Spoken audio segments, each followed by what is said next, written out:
Replicon Radio. Replicon Radio. Replicon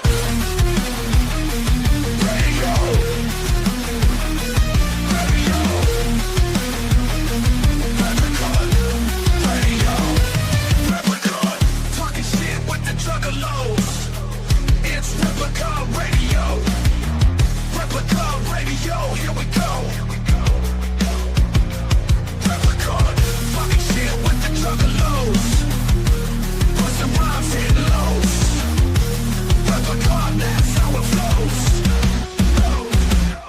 Radio waves to the street.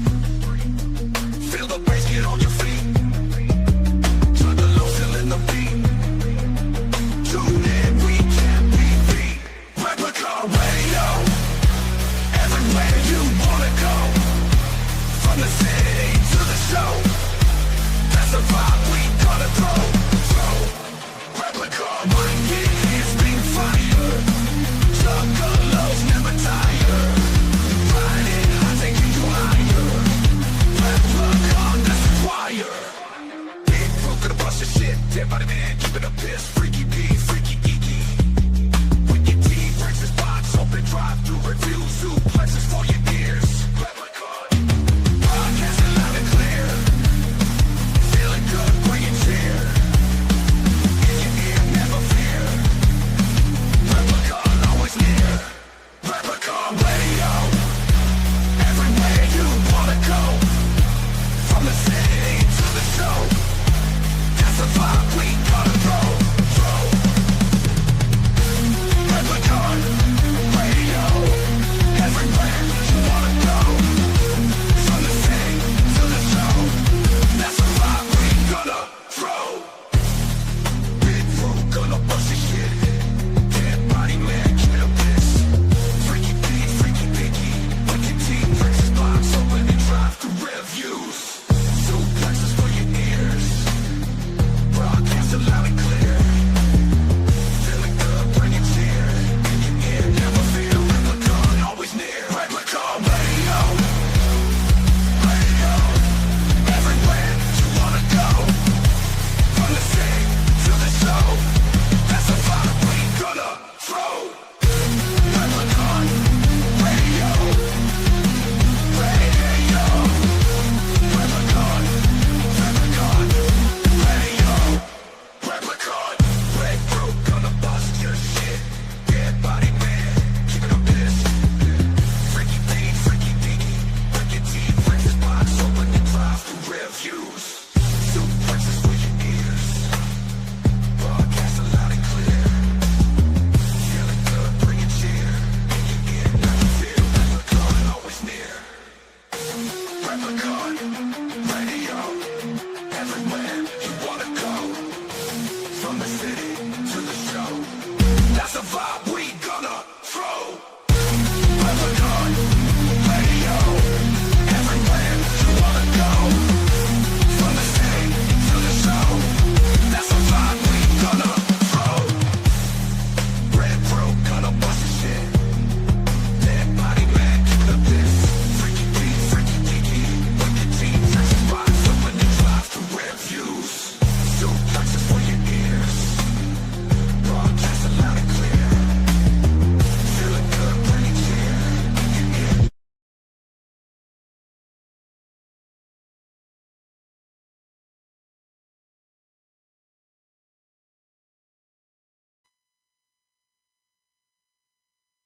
Replicon Radio. Replicon Radio. Talking shit with the juggalos on Replicon Radio. Give it a listen. Don't be a bitch. Replicon Radio.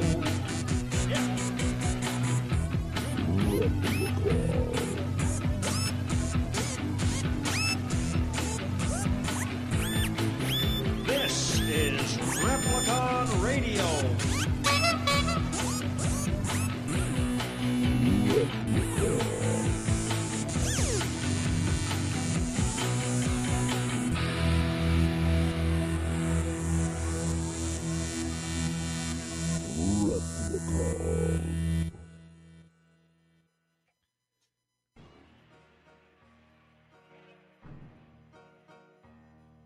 If you would like to be a proud sponsor on Replicon Radio, shoot us an email to repliconiswatching@gmail.com for more information.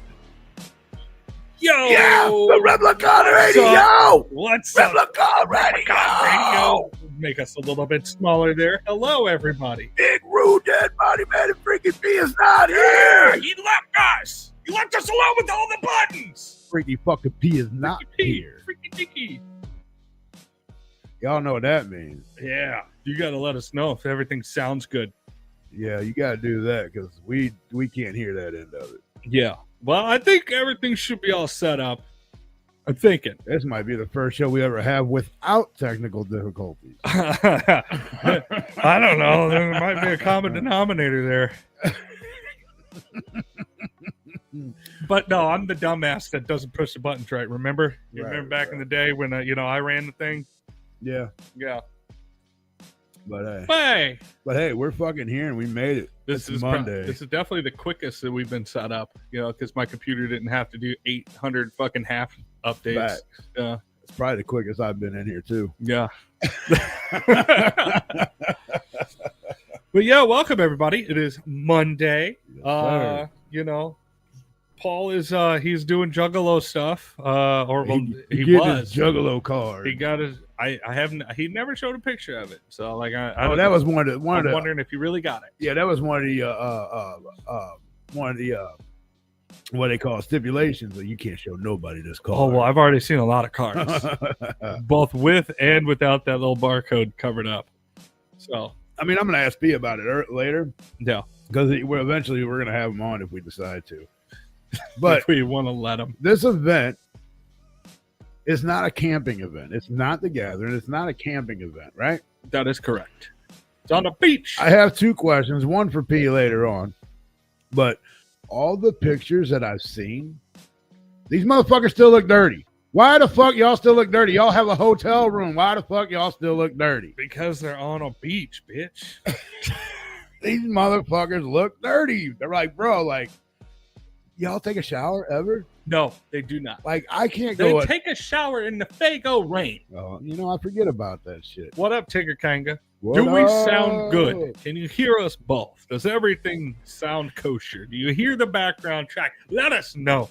I mean, I'm not trying to talk shit on dirty juggalos. That's fine. I don't will. care. I'm a dirty clean, bastards. I'm a Clean clean your juggalo. fucking selves. So, I mean, y'all do you for sure, but y'all got hotel rooms and y'all still look dirty out in that motherfucker. I'll never forget one year we were going to the gathering, Cave in Rock, and that was back in the days when they had them fucking roadblocks set up, and the cops would pull anybody over, they would search your cars and all that shit. We got popped at one of those, and they went through our entire fucking vehicle, and they literally turned around and said, "Oh, y'all are one of them clean juggalos, huh?" It's like, Right? yes, I mean, yes, like- all of our things are clean. Like, thank you for acknowledging that for one, Yeah. but like, how many people have you stopped to notice that you have Thank you, clean and dirty people, like clean and dirty juggalos? Also, we're going to the gathering. Why are y'all going to the gathering dirty already? I mean, Like, some that's people practice gross. like That's months gross. That's ahead of gross. time to smell like shit, I guess. I mean, I guess. I just came here with the clothes on my back, and I was gonna figure it out for 5 days, and I don't know how I'm getting home. Go to Walmart and get a $5 t-shirt. Yeah, But like, for real though, like y'all have a hotel room. You figure you would take, all right, show starts at like 6 o'clock. So we're going to go hit the beach. We're going to do this. We're going to do that. We got to make sure that we're back by 6 o'clock doors open. So probably want to be back by 5. So we're going to go back to the hotel. We're going to get cleaned up and then come to the show. Mm-hmm. No. These motherfuckers just straight got out of the water and walked right up to the stage. Sand all over them. I mean, dirty as fuck. Like they've been swimming in sand for the last 4 days. What up, Manchester, England? Mr. Virgil Kane. Oh, Virgil. Oh, Virgil. Oh, Virgil got a hard on. Cheers, Listen to me say sir. his name like that. Go ahead and ask your question. Hold on, I'll put it up there. There you go. So that way, it's evidence that we didn't ignore you like P does. P ignores the hell out. Yeah, you can ask questions. I don't give a shit. Just don't be goofy with them. Yep. When I say goofy, don't ask questions that's gonna irritate us. Does that make sense? Anything is good. You know, I was like, We don't get we irritated don't care. at that easily. Yeah. I mean, I do sometimes, depending on the bullshit, but I'm good today though.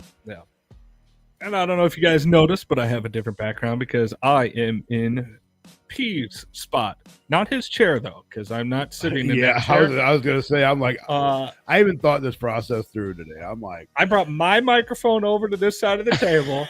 I brought my chair over to this side of the table. I'm not I'm not sitting in that chair. he don't want scabby armpits. Dude, did you see the photo that No. Jordan showed? Oh my god, dude. Dude, he fucking posted this. I don't even know if I really want to see. Dude. It's so bad. Really? Yeah. Because he's hanging out with, with Jordan Cash and, Well, Kyle. yeah, Kyle- the usual suspects. Kyle was on his way back today. I think. Um, I seen that. and so he posted the late night, like a day or two ago, and he goes, Was this P doing this or was it Jordan, Jordan? Jordan was doing it. Oh, yeah. He just posted a photo. Got some coke? He That just Jordan? posted a photo and he had the caption on there. He's like, judging by this, what medical advice do you guys think of this? What is your opinion on this? And blah blah blah. Go to the And, fucking dude, hospital. that's the fucking photo. Yeah, go to the hospital, bro. Yeah, and like it's a gaping hole. I can see your fat.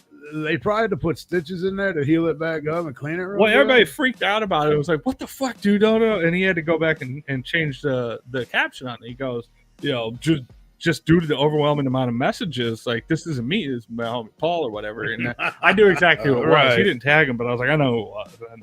And bro, that's yeah, like that's one of the things that he's been dealing with on his side. And I was like, dude, bro, I don't want to sit in that chair. let's go to the doctor, bro. Yeah. Let's see. Like you literally have a gash, opening a fucking open wound. Dog. Well, it's a bacterial infection, is what that is now. Because like I've had that with like I had infected. I had a real bad case of like I guess athlete's foot at one point, and in between my toes there was it just disintegrated the hole. It created a hole, and I was like, what the fuck? But I mean, we're talking like maybe that big. Right. But like that's a knife wound. Yeah, that like you got Like- stabbed, bro. Like, bro. Let's see. Virgil came back with on balance, do you think Olivia Rodrigo or Sweeney has the best milk jugs? Let me look up Olivia Rodrigo. Yeah, I'm not sure who that is. Rodrigo real quick. Oh, Sweeney all day. I mean, does Olivia Rodrigo even have them? Look at him. No. Now you got me doing shit. I mean, they're not bad, but they're definitely nothing to write home about. But let's see, Sweeney. Yeah, Sweeney all day.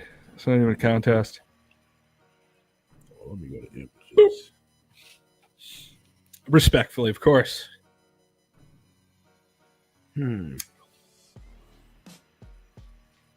me go compare the two. But yeah, so hopefully he took the I'm internet. assuming we're talking about Sydney Sweeney, right? Yeah, Sydney Sweeney or Olivia Rodrigo. It's not even close. What they're in two different weight classes. Come on now. Let's be serious. Sweeney got them droopy eyes. Yeah, a little bit. I mean, I ain't saying no to neither one. No. Not saying no to either one. But we're just doing a man show comparison here. Yeah, I think Sweeney's got a bigger chest. Yes, respectfully, of course. Well, that would be good for me right there. Yeah, I can go with that. I don't think Sweeney has anything on Shannon Elizabeth. Come on, man. I mean, she does have bigger chest compared to Shannon Elizabeth, but Shannon Elizabeth's smoking it. Still, even to this day. Who's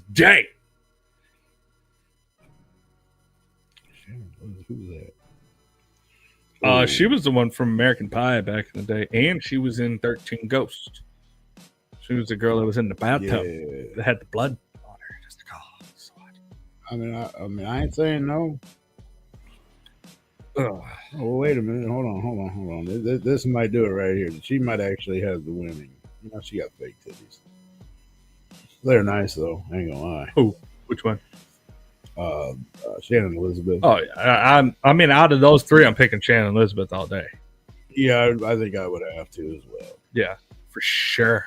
But she got booty and breastises. And she got the looks. Yeah.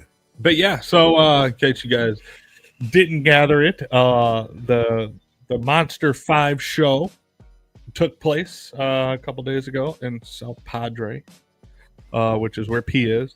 He is still a beach on the bitch. Or I believe he's getting gone off of that pineapple right now, as far as I know. Oh, she did star in Jack. Oh yeah, that's right. Yeah. Shannon Elizabeth was in Jack Frost, and she got killed in the bathtub, which totally egregious that you didn't even get a little bit of nip. Like what the fuck? What the fuck? She was in the bath. It was like a 5-minute scene in the bathtub, and we didn't get nothing. You see her breasts already in American Pie. Yeah, I know, but a little bit more. I mean, A little bit. Come on. you never have too much, I guess. Well, I'm just saying it fits. It's a cheesy horror movie. She's in a bathtub. Like the water is right the fuck there. She gets thrashed around. You get a nice side boob. But yeah. That is the Jack Frost, the horror movie, not the fucking. Yeah. Which I think they came out within like 2 or 3 years of each other. They did, yeah. Yeah. One of them's a a family wholesome. What's it? Michael Keaton one. Yeah. And then the other one is a horror movie where the fucking serial killing snowman. I mean, I'm not knocking either one. They're both good. They're both good. Yeah. One's gonna make you cry, and one's gonna make you laugh. Right. Yeah. But I mean, that was a cool kill scene in that one, in where he killed Shannon Elizabeth because he is the bathwater, and then he freezes her and becomes a snowman, and he picks her up and he just slams her against the wall and bashes her head against the wall. Was a phenomenal movie, by Yeah. the way. Yeah, you could see a little bit of side boob nip. He's already been through all that. Hey man, I get it. You know, it's something I look for in horror movies. Like, and it is a real shame that we have gotten away from tit shots. And I understand that you don't have to like have it like an obnoxious amount because it did get a little ridiculous there. I'm not gonna complain, but I do understand. It's got to be tasteful, and it's just part of the. I mean, look, the way I look at it is, if you're gonna put a sex scene in there, then you got to show boobs. Exactly. Have to. Exactly. There's no way around that. I mean, I still remember. It Or was a little butt, whatever. yeah. Old carrots. You got to at least show some. Little some. I mean, if you're gonna make like that style of horror movie, if you're gonna like a slasher or something like that, I mean, it's indicative. Yes, exactly. That is the comment of the day. Tits. Yeah. Might be the topic of all night. Yeah. I'll start right there. Starred comment, and we'll just boop. Super. But yeah, also Gorefest happened this weekend. It went down. It went down, and our big shout out to our homie AZ the Fallen. Did you see that? Yeah, I knew about that. I know. I did, but it's finally It's announced. finally announced. AZ the Fallen is the newest LSP member. Hell yeah! That is pretty dope. Congratulations, my dude. Congratulations, sir. We've been telling you that for. I've been congratulating on your dad for a hot minute. The man's been putting in work. When we were at the show here for Twisted, when we had to miss lights out because of our bullshit fucking flight, but him and I were kind of talking about it, and he's like, it's not announced yet, and I don't know when they're going to announce it. I was like, dude, I'm telling you right now, it's going to get announced at Gorefest. That would make the most sense. He's like, I think it's going to as well, but I don't know, man. I said, I'm pretty sure it will. Yeah. Like, why wouldn't you? That's the label's event of the year. Yeah. And if you're putting somebody on the label, you've already waited to be close to it, and it's like, yeah, we're just going to announce it then. Right. Yeah. I mean, even when we went to Jaeger Slam, he was talking about it. Yeah. That day, he was pretty sure that they were going to sign him. Yeah, it was. That was like the beginning of the talk. Yeah. Which I mean, that's exciting. Yeah, I'm glad for him. Yeah. I couldn't be any more happy for my brother. And I'm excited for LSP too. I mean, he's a hell of an artist. So, and I know that now that if he's got a good system behind him, a good team, like he's gonna really put in some work, and he's gonna do some good. He's gonna do some things. He really is good. Yeah. I for enjoy sure. a lot of his music. Yeah. But now that he's got a school of fucking people now. Virgil, there is a very long list of things that I would need to fund ahead of doing a crossover. Debbie Does Dallas meets Frankenstein crossover. Yeah, Paul got fired. He is no longer with us. That's right. Yep. Let's see. Fired. Nice.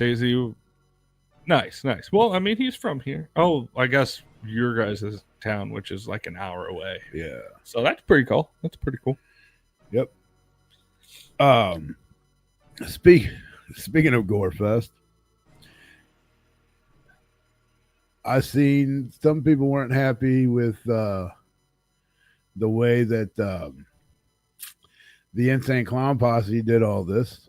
You mean the Monster 5? Yeah, with the Monster 5 thing. Yeah. But Gorefest, from what I've seen, dude, fucking put it down. Yeah. Like the videos I seen, the fucking photos I seen, that shit went hard. Yeah. The videos and photos that I seen of Monster 5, not so much. Yeah. Or pictures. And like I said, bro, even at Gorefest where people are outside, right? Yeah. Camping. I believe That's a camp. Like, I believe that's camping, right? I believe so, yeah. I could be wrong. I mean, I to be honest, I really don't know. But those people look, no offense. those people looked way cleaner than the motherfuckers on the beach. Yeah. That had to have hotels, and I know they're nice hotels there because it is a very well-traveled place. Oh yeah, it's a tourist island. Yeah. It's a whole island. It's So a tourist I island. mean, I know they got decent hotels there for people to shower. Well, they're not. Nobody's forcing them to use the showers. That's true. That's true. I will say, I did see some staleness around the Monster 5 event, both with people having problems getting their cards. Because I guess I don't know if they waited until the end and then had everybody do it after the concert, which turned into a shit show surprise. And then only a certain amount of people got their actual photos taken, which was supposed to be the thing. Right. And then turned into, we'll take a picture of your photo ID and put it on there and then mail you the fucking Juggalo card. Yeah, I heard about that too. Like they need your address and shit. Yeah, which is fucked up because I saw a couple people. Well, it's one in particular. This girl, she was real upset that she got all done up. She did her makeup and all that stuff. She kept her makeup clean and good looking all evening, and only to get to the fucking line and not have her photo taken. Yeah, that she planned to have her photo taken, so she wanted it a certain way. And like, if you go to all these events, you're gonna get your card, and you're told that you're gonna get it done this way to get there, and then get the fucking bone. You went to 5 events across the country, and you kept all the coins and all that shit. You traveled and you just get those are supposed to be your OGs, like your fucking true juggalos, like the juggalo stuff, juggalo, and like that's how you treat your top fans. Like, get the fuck out of here. And the one that pisses me off the most, they saw Padre, an island, right? You have a bunch of juggalos on this island, right? You call this show Juggalo Island, right? ICP has a song called Juggalo Island, right?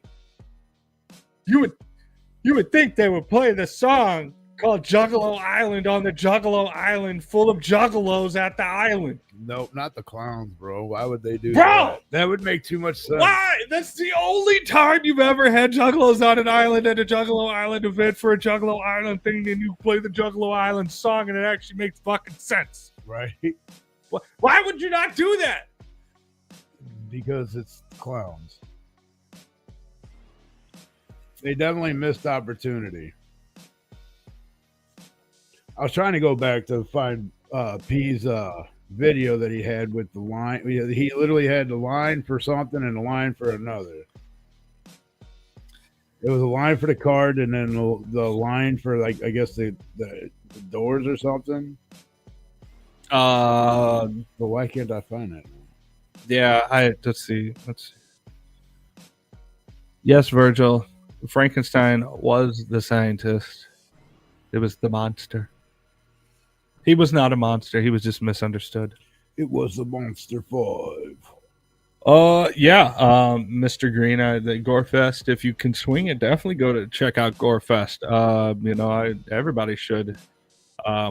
It every year it gets talked about as being a good time. I mean, LSP is a solid fucking group of people, and they throw down. They know how to party. So I can only imagine that the Gorefest is fucking dope. What's your question for Roo, Virgil? Oh, fuck, here we go. And don't ask him if he's single, all right? Here we go. So, yeah, dude, if you can make it out to Gorefest, I'd rather do Gorefest than probably Monster 5 with a heartbeat, bro. Yeah. Well, I mean, that's because you don't have your clout coins, bro. I'm just saying. You're on to something. But this is a one-time thing. So, I did see. Hold on. What did Mr. William say? He didn't name the monster in the original Frankenstein. It was only referred to as monster and other shit like that. Well, I know it was Frankenstein's monster. I seen Pete was hanging out with his best friend over the weekend. Which one? He was hanging out with a bunch of people. Scotty D. Oh yeah. He's always got to get the obligatory Scotty D photo. Yeah, like every fucking photo, bro. Yeah. Together. Nice. Every damn one of them. Roo. Yes, sir. Do you use beard oil? Virgil Kane would like to know. I have some, but I've used it like once. I went through like a little phase where I tried out beard oil and stuff yeah, like that. because we had old boy give us a package of it. Oh, that's where that came from, yeah. And I tried that. Or actually, I haven't tried that. I actually have some that I tried, but I didn't like the way it I wanted it to dry. Yeah, it makes like a sheen, like a it's almost like greasy. And I was worried. Like oil, I was worried about the shit getting on my shirt, mm-hmm. and I'm like, I don't know if I want to use this. And I tried it. I didn't have anything on my shirt, but it had a scent. It's a nice scent. I don't know what it's called, but it would be the only thing that I would use beard oil for is to have a little bit of a scent there, but it gets to be a little much, throughout the evening especially when you're eating and that's all you smell. Yeah, and like my beard hair is kind of, it's soft for beard hair. Oh yeah, my shit's real soft. And I also take care of it. I do as well. I don't think I need beard oil. Like, I don't think it adds anything to it other than maybe a scent. Yeah. Let's see. Ruined DBM. Guess what? What is Kanga got days off for? It is for being awesome. I agree. Oh yeah. But let's see. Birds go caw. Rue, what about them birds against KC? I love it. I'll tell you, I'll be honest with you, man. I was actually like praying to God that the Eagles win just so I could hear everybody blame Taylor Swift, dude. Swear to God, because I blame the bitch too. I love it. I love it, man. Look, that's what I'm saying, man. And if you watch that game, you hear the announcers. Yeah. It was all Patrick Mahomes. Patrick Mahomes had to do this. Patrick Mahomes had to do that. Patrick Mahomes, blah, blah. Motherfucker, you still got 11 guys out. You got 10 other guys out there with you. Just because they suck doesn't mean you got to give credit to the dude doing everything by himself. Ooh. That's the shit that I found funny. Yeah. And I'm glad. Lost by one possession. Yeah, I didn't want to add him when he was getting Anthony. But I'm glad that it was lost. I'm glad it was by one possession because Travis Kelce fucking gave up an interception. He had the ball and it bounced out of his hands and right to the fucking Eagles, dog. And that motherfucker was on the sideline, boo-hooing like a motherfucker, dog. Hi, Evelyn. Hi, Evelyn, Evelyn Bloom. Evelyn Bloom.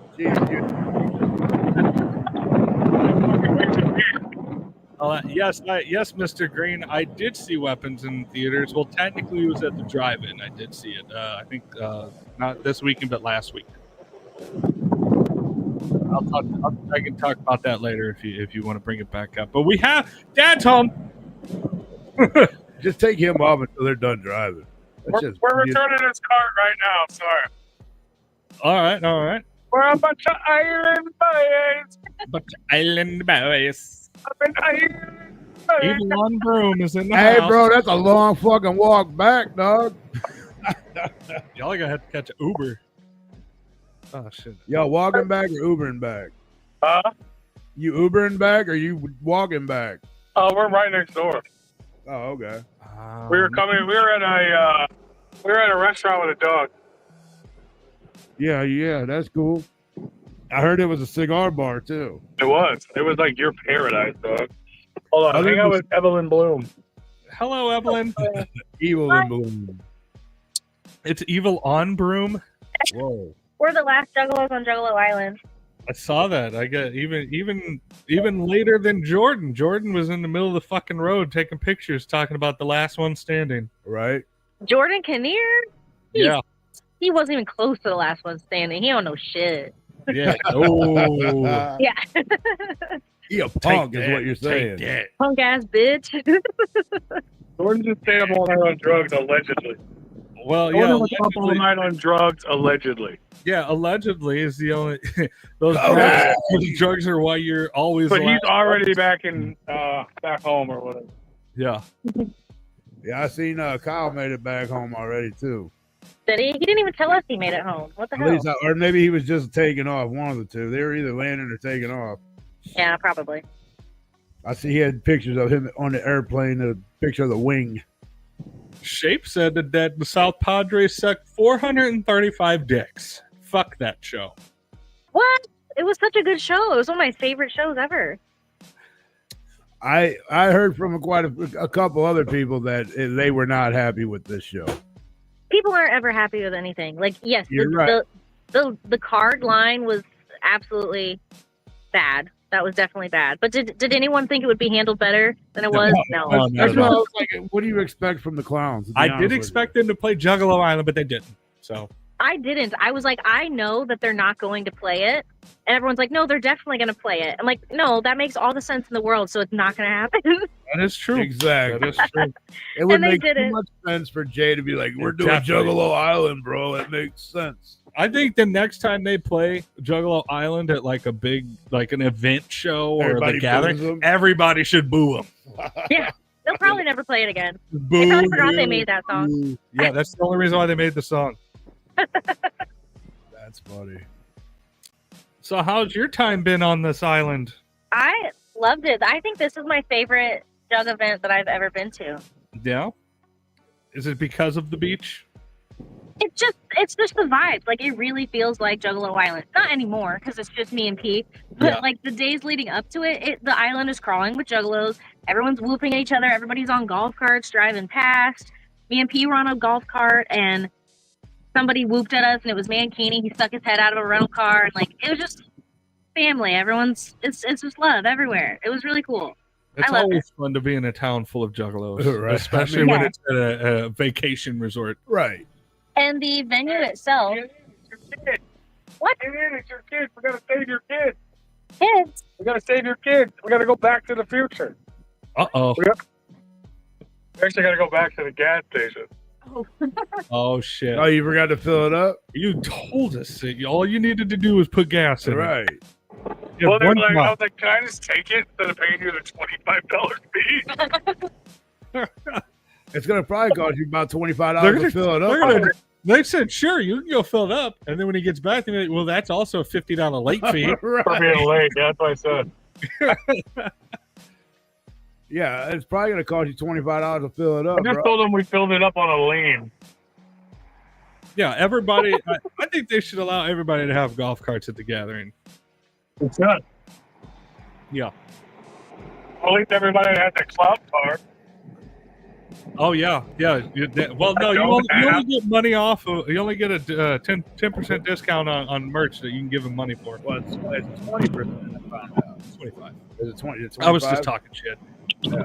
I mean, still now everything's going to go up, so they still make that $25 back or that 25%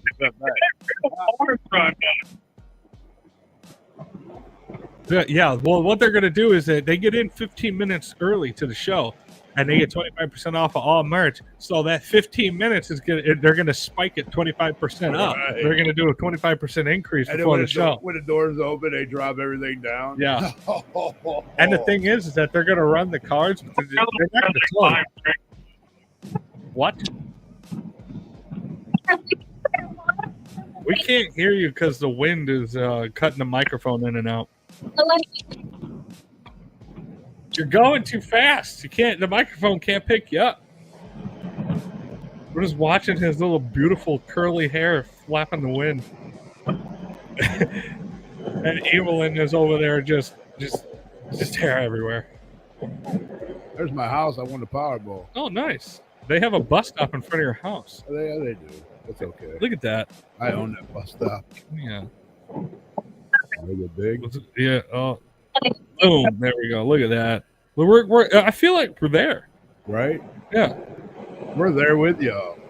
Oh, somebody should get that jet ski. That needs to go in the water. Right. Shouldn't be on land. We're just taking a tour. This is great. Yeah, by the time you get to the gas station and get back, you're going to be empty again. Yeah. I wonder if the thing's got like turn signals and shit, or you just rolling illegal and they just let it fly there. Well, they're probably supposed to be in the other fucking lane, like the bike lane there, and not on the actual road. Oh, yeah. Yeah. No. Do you think he's going to take up an opportunity to not hold up traffic? Right, no. Hell no.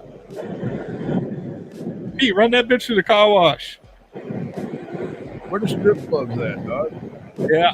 Where's Run the that bitch to the strip club. Oh. Shape said they just passed this hotel. Nice. Sweet. Do they have strip clubs in South Padre? They got to have at least one. I'm gonna look it up. Maybe a gentleman's club. They're a little different. Yeah. Same thing, but different. They have pasties. Hold on. How much was that gas? $2.99? $2.99. Oh, that's not bad. No, but it's going to cost you $25 to fill that bitch up. Pete, do you know how to fill that thing up? Yeah, I had to do it last time. You actually learned Sounds like a something? lawnmower with a seat, bro. Yeah. You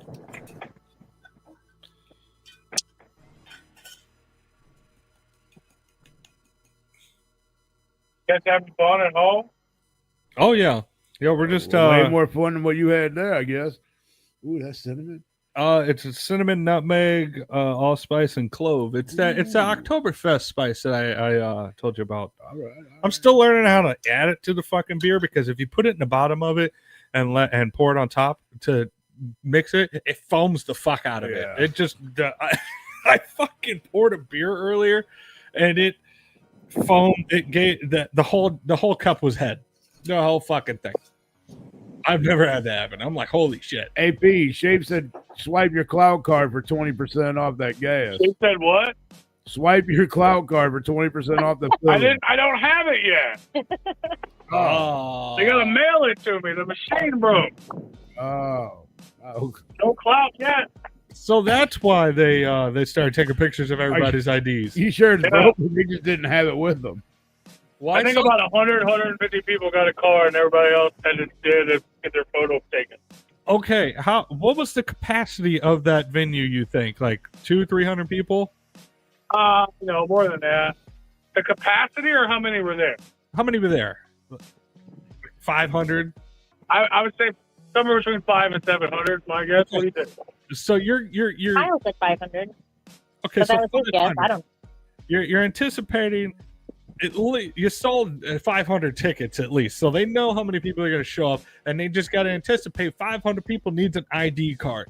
Why the fuck would you have a backup machine? Apparently they did have a backup, and the backup broke too. We saw that on a tweet. I don't know if that's true, but somebody said the backup also broke. But I don't know where they got that information. They had a whole crew of people that are not on board just for that, but the actual machine making the plastic ID cards broke. Well, sounds like a do we fucking expect ICP. anything No, less? No, it sounds like something ICP would do. Yeah, right. I mean, bro, it's a fucking psychopathic event. What do you expect? I mean, I'm surprised they took your fucking information down on a notepad and mailed Well, you. they took it. It's all digital. Oh Yeah, back in the day, the Hell's. I have a little more Yeah. faith because of Hell's Cellar, bro. Right, I get it, man. Oh, god damn it! Our seatbelts are underneath the fucking seat. Fuck. Oh, It happens every time. Every time we lift a seat, our seatbelts go under the seat. Under the seat. Are you really wearing a seatbelt? You're only going like 17 miles. Bro, an hour. we have to drive on the street with all the other cars. Hey, P. Virgil from Manchester thinks you're hot, and he will pay for your petrol. Appreciate you. It was $1.03. It was Actually, hold on. Let me get up. real quick. That's in dollars. All right. You can PayPal me, Venmo, Cash App. You say it was $1.03? It was $1. Oh, I gotta do more. Yeah. It starts shooting out of the top. You gotta barely get it in there, Here, man. It's take gonna this back. splash. It's gonna splash. I was gonna say What? that's probably got about a 5-gallon tank in it at least. Shout out to Evelyn holding the camera for P. Hey, Hey, Evelyn. Evelyn. Evelyn. it's Evelyn Bloom, not Evelyn. I know. Other people don't, and you're on the internet for It was thousands. good seeing her again. It's been a while. Yeah, I haven't seen her in fucking years. Miss you. Miss you. Yeah, it was definitely good to see her again out at the show, close to home here. Hell yeah. Wait, so I'm back, bitches. he didn't even see how much was in the tank before he just hung the pump up? There's no gas gauge, so we You have have to to. look on the other side. That sounds obnoxious. Yeah, there's no gas gauge. You have to go to the other side of the vehicle to see how much is in the tank. By a little marker line.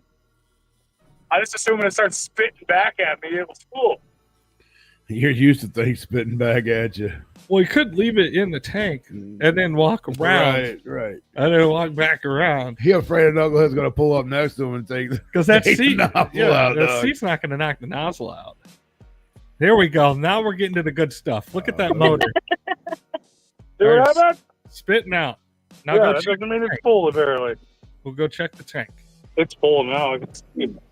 See, that's also another thing. And I know when I fill my lawnmower up when it's full, and it has no sight glass. I'm a Iron Man. Just knock the fucking camera out of her hand.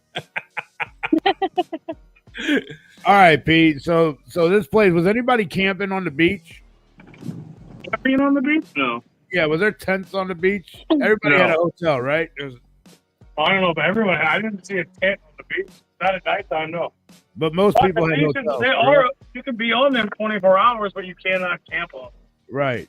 So people could stay on drugs and be on the beach all night, a.k.a. someone we may have mentioned earlier, allegedly.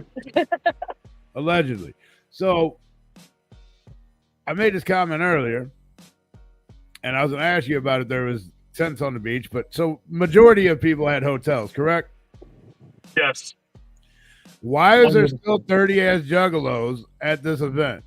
Like, it looked like some people didn't shower for a fucking week. And there was water right there. I mean, That's you just how had they dress, though. what? That's an aesthetic. I understand, but you had a hotel you could went and showered at, but it looked like these knuckleheads just woke up, said, fuck it, we going to the beach, and then we're going straight to the show. I think that did happen. Yeah. That probably did happen. But some people look fresh as hell in like Hawaiian fucking fits, and I'm not saying everybody. Just I've seen a lot of photos with some dirty ass looking people in them. I probably looked pretty dirty at the end of it. I was covered in brown soda. That's different.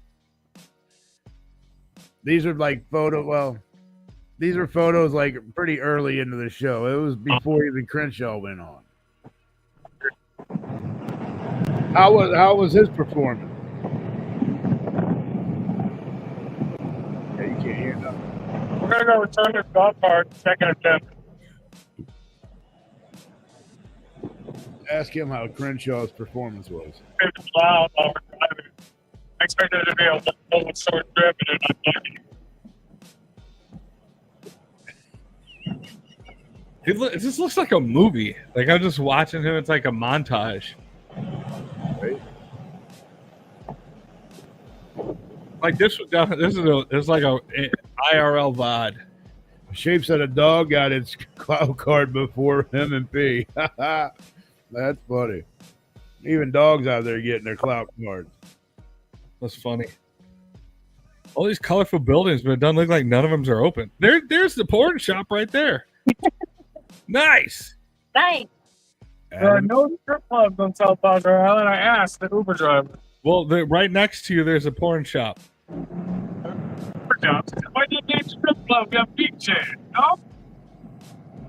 You should have asked him about a gentleman's club. Those are two different things. They're the same inside, but it's two different things. We got nude beaches here too. They have who? Nude beaches. I did not know that. Did you go to the nude beach? You have to be a member of the nude beach. If you're not going to talk to us, then He's why are you deep. here? I don't think he can hear us. The boys are with me. I mean, ride in the whip. Hey, there's the ice place. Nice.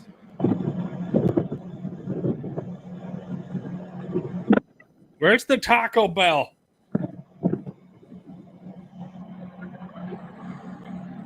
Coffee, candy, car wash. Nice. The 3 C's: coffee, candy, car wash. What the fuck? Right next to each other. I think it's the same building. It probably was. They're all connected.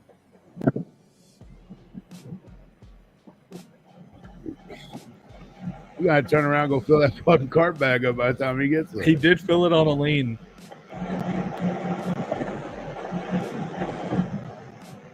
So is there like just no street laws or is that thing just cruise? They only go up to like 17 mile an hour unless it's at night. Well, usually about 15 unless they have a little like Turtle. Is that the Turtle Club? Unless they have a little more kick to them, put a bigger engine into them. But like my dad's will go 20 without anything done to it. My one neighbor that has one, it'll do about 13 miles an hour. But he put some kind of, I don't know what the fuck he did to it, but now his goes like 15 to 18, depending on how the charge is. No Taco Bell, no nothing. The place sucked dicks. I'm looking at it, and it looks like all they have to offer is just places to spend money in the beach. And bikes and fucking golf. Yeah, pretty much. Yeah. A lot of the same jobs over and over. Yeah, that's what I'm seeing. I'm sorry, but you tell me I'm gonna wear my seatbelt, riding a fucking golf cart. If I get hit, I'm gonna wish I was dead. Yeah. Well, it's to keep you in there in case like you roll it. Well, in case like something like you hit something or like the wheel fucking jerks you or whatever. That's the same concept of like in the car or in a big rig or whatever. They tell you to wear the seatbelt because you don't want to fly out of the seat and you want to maintain and control the vehicle after an accident. Right. Like in a truck, you don't need a seatbelt in a fucking truck, but you can fly out of the seat in a truck and you're going to keep going. Now you hit something, you're not going to stop. No. You're going to keep going. So you want to be able to be in the seat to still maintain control to bring the vehicle to a stop. That's somebody falls into that golf cart. That golf cart is going nowhere. Yeah, well, that's why. Well, it's more so if you just fall out of the seat on accident. That's why the whole argument between on a motorcycle you can't have a seatbelt. I shouldn't have to wear it in a car. It's a total different argument. Well, I argue the helmet law. The helmet law, it's different because like you can't wear a seatbelt on a motorcycle, but helmet motorcycle, you're just gonna fall. The motorcycle's gonna fall, and it's not gonna kill anybody else. 9 out of 10, you can slide and still survive if you fall off a motorcycle if you're not wearing. No, I'm saying that you don't have a fucking 2-ton vehicle still barreling down a road. That don't make no sense on a golf cart. That's not a 2-ton vehicle. Sorry about that. motherfucker weighs about 400 pounds. Driven down through a crowd. You're bumping knees, man. You're hitting shins. I mean, I flipped one without wearing a seatbelt, and I survived. I saw my brother hit a boulder and almost flip his. That was funny. Mine was on the golf course. This was a golf course too. That's what was funny. In the middle of a tournament. Mm-hmm. This motherfucker, it flipped. I might have told the story before, but I flipped this motherfucker because the steering wheel was fucked up. What?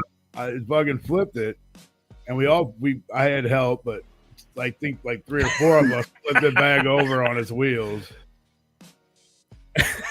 Fucking shoot. It would be better than the Juggalo Island show. That's funny. D. Ryder says he wants you to do a kickflip. Sorry to cut you off, bro. No, you're good. Is that a kickflip? $8 rolling papers, dang, bro. But we flew that motherfucker back, Yeah. and I tried to go. This motherfucker just smoked. Yeah. So I had to call the clubhouse. And, hey, man, the steering wheel's fucked up. I ended up flipping it. So they come over. Well, I didn't tell them I flipped it. I said the steering wheel's fucked up on it.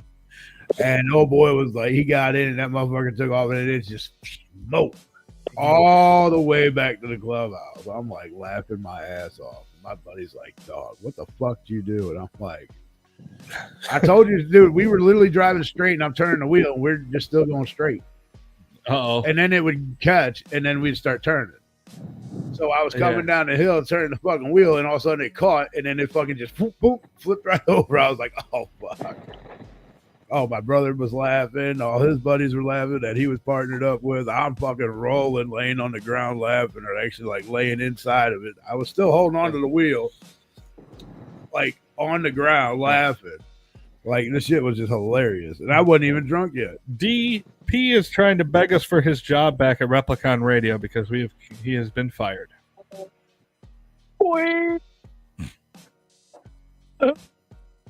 No, he's in South Padre still. He's trying to rekindle the weekend, relive it. He looking like fucking One-Eyed Jay out there with that beard. What are you talking about? Nice. Look at that shadow. Wait. You trim that thing?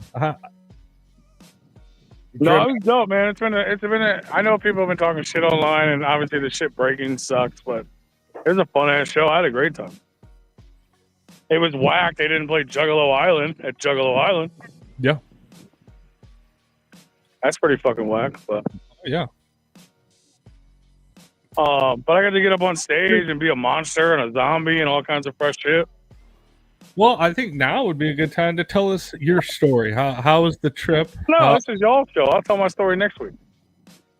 You're gonna forget everything you've done by next week. Yeah, well, next week's guest is Crenshaw, so he can tell you. Well, that helps. Yeah. Next week we have Crenshaw on the show. That flyer is loaded too, by the way, if you know how to put them on. Yeah, let me look for it. Let me see. Here we go. The show's that. Hey, man, he ends the show. We're going home. Well, in the show, just put the flyer. 70 fucking photos on here. It should be the bottom one or the bottom two. Well, there's that. Boom. There you go. Tuesday, September 23rd, here on Replicon Radio. What is this? Oh, that's the autism one. So we got a Tuesday show. Oh yeah, that's right. Yeah. That's right. Dude, where's the one for the show that we're hosting, the Crenshaw show? Is that this we're one? Doing that too. Gorefest. That's Gorefest. Gorefest was this weekend. Congratulations, our homie AZ to Fallen. They finally announced his signing to LSP. It's the ghost-looking one. Nope. No. They're so tiny, I can't fucking see them. Yeah, that one's always hard to see. It's October 26th. It pops with King Gordy, Isham, Convicts, and more. Probably. Is it this one? Yep. That's there. It is. There it is. Night Halloween 2. Isham, Crenshaw. King Gordy, hosted by Replicon Radio. Crenshaw said we had to buy tickets to that since we really wanted to host it. No, we didn't. Don't say that shit. Yeah. That's some psychopathic shit right there. I'm telling you. D wants to know, how was Concrete's opening? Great. Oh, Hell it's fantastic. Hell yeah. We were just admiring all the photos that you and your best friend Scotty D were in that you took. The one photo I posted with Scotty. The one? Was there one? No, there's quite a few. No, I didn't actually get to watch Concrete, but I heard Concrete because I was in the back getting ready for Crenshaw because Crenshaw was right after him. And we literally had a script. I was playing a bunch of different parts and different outfits. So but I heard it and it was dope. Yeah. What is that? Is that the Kelsey brothers? No, that's Mahomes and Travis Kelce crying. With Jalen Hurts laughing in the background. It's fucking hilarious, dog. We were talking about it earlier, is why I put that up there like that. I gotcha. Anyone who enjoyed this show probably bought Hatchet Man shoes back in the day and have a can of Spasmatic on their dresser. I do not have a can of Spasmatic. I thought he was gonna pull out a can of Spasmatic on that fucking dresser. I swear to God. Right? Yeah, I'm not at home, bro. I do have Spasmatic though. I know. I did not buy psychopathic shoes because I couldn't afford them. What But if we're being honest, just like any ICP show, kind of the same things we talk about the gathering. I have a good time because of the people. It's not because they did a good job. we know it because they did a good job. We already know that. Yeah. I mean, they did a good job at what they did, but they did the same show. Well, they didn't do anything special. They didn't even put on fucking Hawaiian shirts. Clay did. Clay wore a Hawaiian shirt. Clay was out on the beach kicking it with juggalos all day. Which is what they should have been doing. Yeah. I mean, I don't expect ICP to be on the beach with juggalos. They would just get hound dogged. But they could have, if they would have put on 2 different T-shirts and played one different song, everyone would have been happy. All they had to do was Juggalo Island on Juggalo Island. Yeah, that's all they had to do. That was That's their one job. Yeah. But they didn't do that. So It's all the same size now. there we go. Yeah. Now that we no longer get to see the sights and sounds, we can just talk normally. Our men with beard sickly down below? Yes. Super tickly, Virgil. Yeah. But I do agree. I mean, I do agree with the complaint. But like I said, I was having a good time, even if the show wasn't happening. But I mean, it's unfortunate it cost that much money and traveled all over for them to not even try. That sucked. Yeah, it was just like a tour date. Yeah, it was literally just a tour date with a fancy scenery, which was cool. Which ended up great for me. I mean, like I said, we've been here for fucking 6 days, bro. I fucked with dolphins. We saw the sea turtles. Like, we did all kinds of shit. But eating good food, riding around on golf carts, went to the ocean, got fucking rained on with torrential downpour, been in the pool, a hot tub. Like, I'm having a chill ass time. But yeah, the show, I waited in line for a while, and I had to leave the line right before the thing broke. And then when I came back, they're like, "Oh yeah, no, everybody shit out of luck. Shit broke." So that's pretty stale. Yeah.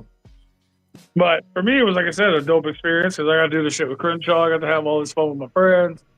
And I happened to acquire Violent J and Shaggy 2 Dope's pants. I saw you trying to give that away on Facebook. Oh, yeah. No, I sold it. Yeah. I was I was wondering, like, how does one acquire their pants? Tune in next week, the Replicon Radio. No, we're tuned in now. No, we're not gonna recap the show that just happened. We're gonna wait. No, so I was doing that shit with Crenshaw, and I had like hoodie and like shit that was part of the like outfit. Like, they literally specifically bought a hoodie for me because it was in my size, and I got sick of carrying it, so I set it back on the backstage in a certain area where we were all had all of our stuff organized to be ready for the show. And then when I went back after the show to get it, there was like just a bunch of trash bags lined up for trash, and then like beach balls, and I was like trying to dig through it to find my clothes, and then I stumbled upon a hidden pile of clothes that was Jay and Shaggy's. Yeah. So And I was like, oh, I guess I can't find my hoodie, but I got these. They were throwaways. Even Jordan texted Renee to tell her that I had them. And she's like, you didn't even get the belt or nothing?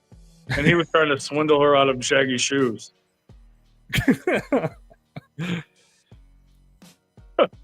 But some Facebook cat bought them, was like super excited. He was like, I'm going to cherish them forever and put them in a shadow box. And That's he awesome. gave me money, and I went to the post office today and shipped them.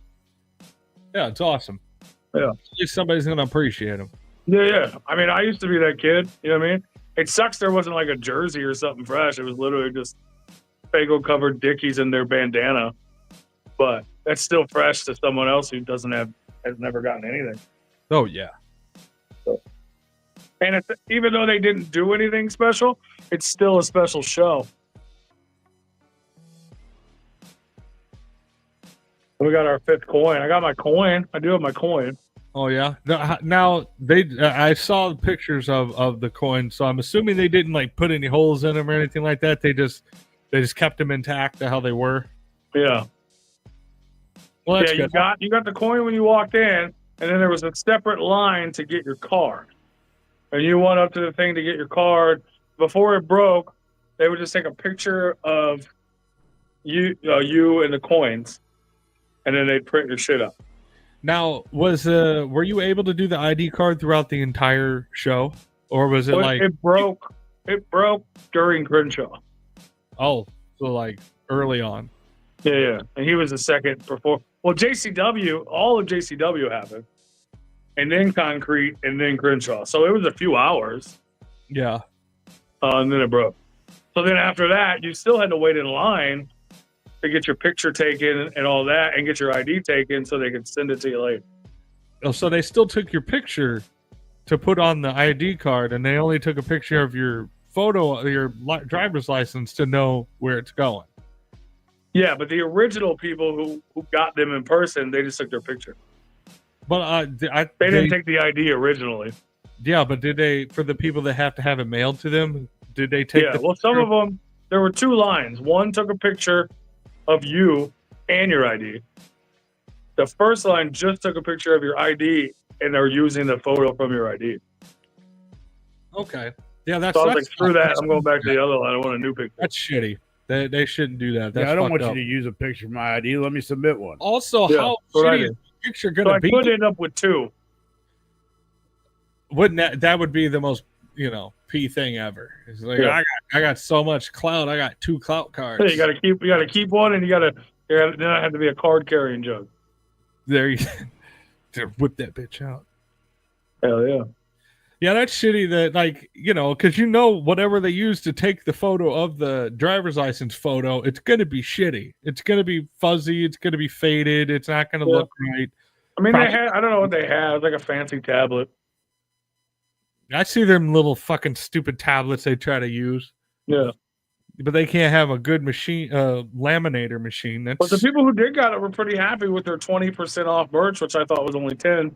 I thought it was 25. I thought I saw something that was 25. Man, it was either 20 or 25. I thought it was 20. Either way, people that buy merch, that's a fair discount. Yeah, that's a pretty good discount, but I did see that it's only for like 3 events. I mean, the merch is probably for all the events, but I know that you get in early. You get early access to all the annual events, which is like 3 or 4 of them. Juggalo Day, The Gathering, Hollow Wicket, and Ballers. Big ballers. Yeah. Yeah. But which is something I will never use. I have no interest in getting there early. You don't want to be there a whole 15 minutes prior? You get to No, I want to be there fucking 45 minutes late because I was drinking in the parking lot. Well, yeah. But if you are buying merch with your 25% discount, then getting in early is great because you go buy all your shit at a discount before everybody else does. If they don't hike it up, they do a hidden fee on the It's fucking still carpet. a discount, though. Even if they hike it up, it's still a discount for you. Yeah. So they lower the price for the doors opening up. Yeah. So if you're a card carrying juggalo, get there early, buy all the merch, all of it, at a 25% discount, and then sell it back to the juggalos 5% less than what you paid for. There you go. I'm smoking a vape, Virgil. A Raz. This is a raspberry limeade. Hell yeah. Or I got a mint watermelon. They probably White don't. milk They probably don't even allow that shit to be sold over there. Probably not. Oh, vape. Yeah, I think they have vapes, but like not the vapes that we have here for sure. They just be letting anything through the fucking cracks here. I think the ocean helped my vagina. Oh, good. I saw that on the internet. Yeah. Yeah, it caused quite the stir. Yeah, Jordan went viral. Yeah, he did. As he should. I'm glad. Hopefully you'll fucking listen to the world. No. Maybe. You didn't even... I saw it. No. I saw your mouth. So how'd that antibiotic run go? Did you get that? We never made it to Mexico. No, fuck. We're not allowed to cross the bridge in the golf cart. We don't have a car, so we're just strapped on the island. Well, that works. Yeah. Hell yeah. Probably better that way. Should have rented a boat. Marissa at least has a passport, so she could have went over there, but then she would have been alone in Mexico. So, Well, that's not dangerous at all. yeah, that's not human trafficking. Nope. She'd be gone in a second. What's up? Oh, I was worried when I went underwater for a minute if somebody got her. It sounds like you just went underwater. Right? That's it? Are you pooping? No, I'm leaning into the fridge. Bathroom. You just popped a squat on the toilet. D would like to know if the ocean cures your blue waffle. Yeah. Good. No, I don't know if it cured it, but it did. It was nice. To be fair, we weren't in there long. Did it I've hurt? been pulling the hot tub more than the ocean. Well, yeah, as you should. Well, he said it was a 50-50. It was either going to cure him or it was going to kill him. Yeah, I think it was curing it, and I just wasn't in it. The world was like, get out. And we got the only time it rained, torrential downpour, was while we were in the ocean. Nice. Yeah. Well, it's a Which good. was fine at first until it got so bad that neither of us could see anymore. Yeah, because all the water's splashing up. Yeah. And so, but it was fun. I felt like a little 8-year-old getting knocked over by waves. Yeah. So that was fun.